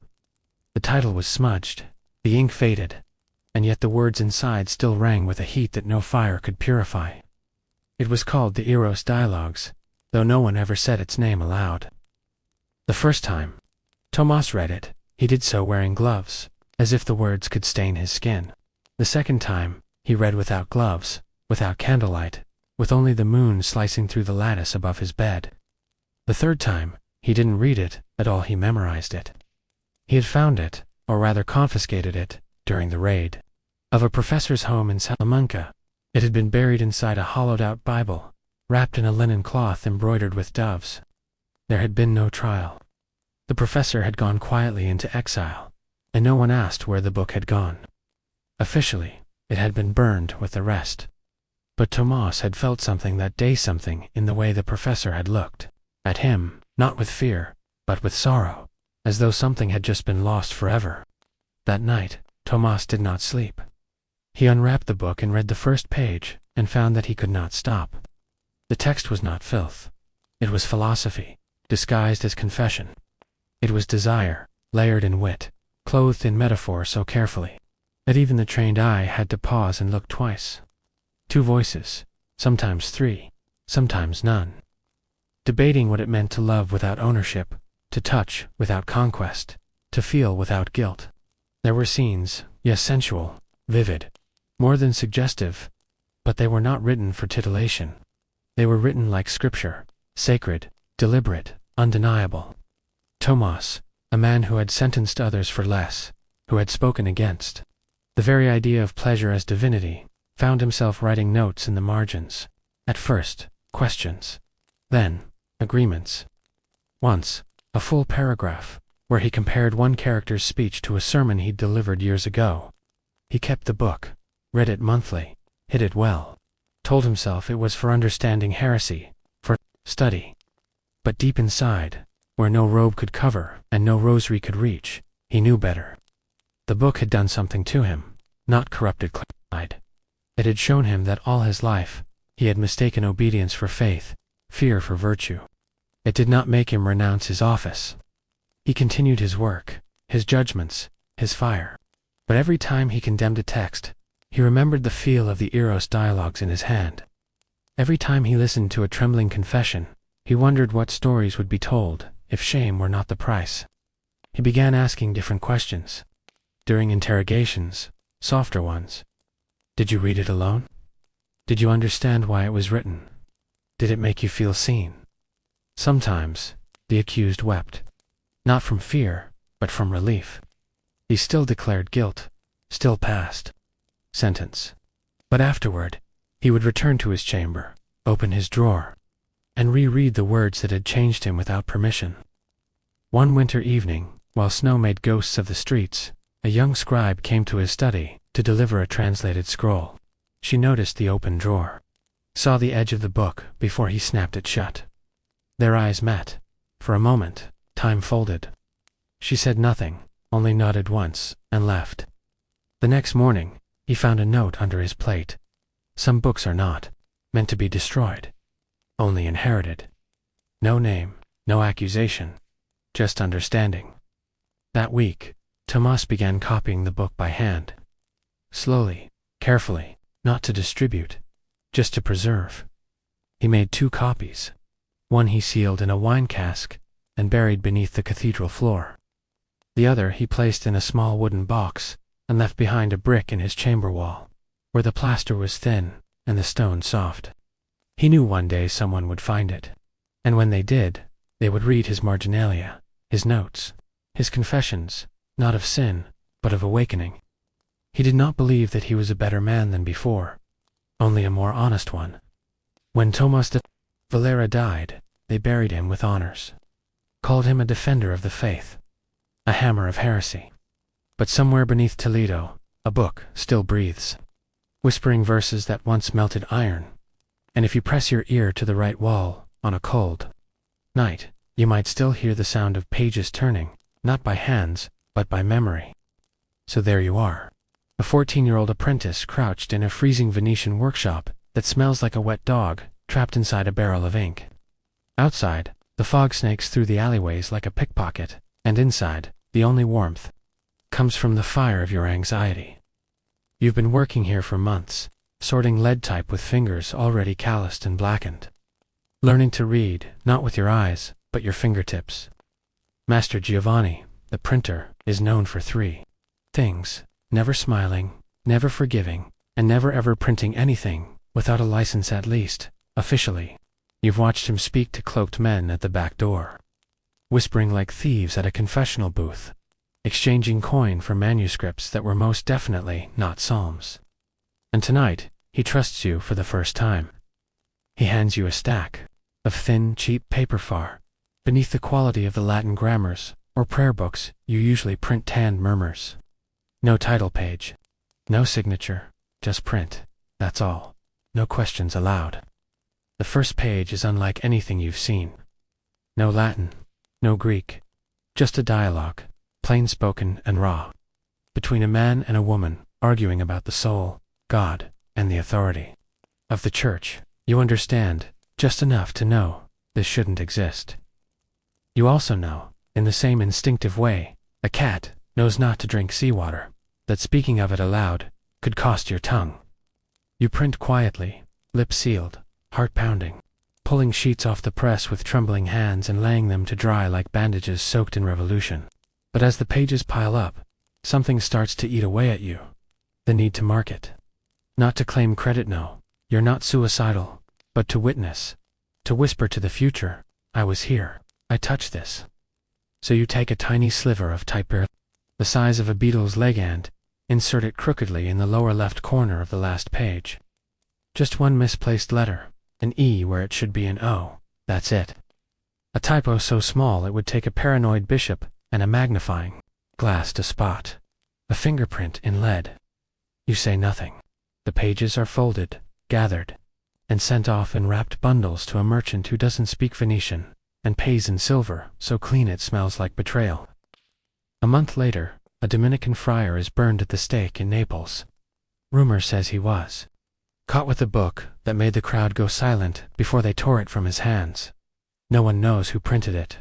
No one except the boy with ink under his fingernails and a secret hidden in a single, deliberate mistake. You sleep badly. You check your pockets for invisible hands. You start to notice who's watching you in church. But you also walk differently now, like someone who knows something unholy and holy at the same time. You've touched lightning and survived. And from that night on, you see printing not as a trade, but as a war. A quiet one, fought with silence. And smuggled pages, where the difference between martyrdom and obscurity might be a crooked letter on a damp piece of paper. You grow older. You learn to hide your eyes when talking to inquisitors. You learn which books make people lean forward instead of backward. And over the years, you leave other small signatures in the margins, misnumbered chapters. Floral swirls and initials, patterns only you could recognize. No one catches you. Or if they do, they say nothing. Maybe they understand. Maybe they did the same. Because the secret is never just in the words. It's in the hands that shaped them, the nerves that risked everything, the breaths held as presses, slammed down like the judgment of God. And as the books move on boats, on backs, in bundles of grain, you know your crooked little E is traveling too, across borders, into bedrooms, through fire. A mistake that was no mistake at all. You find yourself walking barefoot down a long corridor, the floor cool and smooth beneath your feet, though you know this isn't your home. The walls rise high with rows upon rows of shelves, towering not with books for the public, nor with sacred tomes for the pious, but with something else, something collected in silence, page by forbidden page. You've entered what few know exists, the private library of an inquisitor. It's not in Rome, or Florence, or even in the dark vaults, beneath Paris, but hidden deep within the catacombs of Venice, behind a chapel wall that swings open with a key shaped like a crucifix. And you are not here by chance. You were brought, blindfolded, escorted by soft-footed monks in brown robes, who never speak, only gesture. When the cloth was lifted from your eyes, you expected to see fire, a dungeon, the tools of correction. But instead this place that smells of wax, and damp leather, and unspoken questions. The Inquisitor does not greet you. He sits in silence behind a massive desk, cloaked in red so dark it might as well be black, his face half covered by the shadow of a candelabra. He motions for you to sit, and when you do, he opens a drawer and pulls out a book small, bound, in worn linen, edges frayed, the kind of book made in haste by candlelight in some backroom press. It has no title. You recognize it instantly. You printed it, years ago. You thought all copies had been burned, lost, or drowned in the Adriatic by frightened merchants. But here it is, held between two gloved hands, like a dead thing that still whispers. The Inquisitor opens it to the final page. Slowly, deliberately, there in the lower corner, is your crooked little E. You stop breathing. The room feels suddenly colder, or perhaps it's just you remembering the fear of that night. The ink-stained fingertips, the trembling pride. The Inquisitor looks up. And then, with the kind of voice that could belong to either a priest or a hangman, he says, "Why? Not how, not who, just why." And strangely, you don't have an answer ready. You'd always imagined yourself full of righteous fury, ready to cry out against tyranny, to speak of the soul's hunger for truth, of the hypocrisy of bishops and the dead weight of tradition. But now, facing someone who could end your life with a nod, you find your throat dry. You look at the shelves instead. Books upon books, banned works, heretical writings, books that should have been burned, yet are kept catalogued, annotated, preserved. You realize something terrifying. This man has read every one. The fire, it seems, is for the people. The knowledge is for the gatekeepers. The Inquisitor doesn't fear the words, he collects them, he studies them. He wants to know what threatens his world so thoroughly that it must be forbidden. And in that moment, something shifts. You no longer feel like a criminal. You feel like a participant in a performance far older than yourself. A script written by centuries, where printers and priests play parts neither fully understand. You meet his eyes. You say, "Because someone had to. That's all." He stares at you for a long time. Then he closes the book and places it on a different pile, not the ones bound for fire, but for study. He nods once, and you are dismissed. No punishment, no warning. Just the knowledge that you've been seen, and perhaps, in some twisted way, understood. You walk back through the halls of the library, past the works of philosophers, silenced by the sword, poets erased by edict, scientists whose models were too accurate for comfort, and you wonder how many other crooked letters sit here in the dark, quietly waiting. Outside, the city has not changed. Gondolas still drift under bridges. Merchants still shout their prices. Lovers still meet in doorways. But you are not the same. You have glimpsed the other side of control, the part that doesn't burn books, but hoards them like dangerous relics. You return to your workshop, and you keep printing. Not because you believe you'll change the world, but because someone, somewhere, is keeping count. And maybe, just maybe, Your crooked little E isn't just a mark of resistance. It's a breadcrumb for the future, a clue for the next apprentice, a whisper that says, they tried to hide this but it was here all along.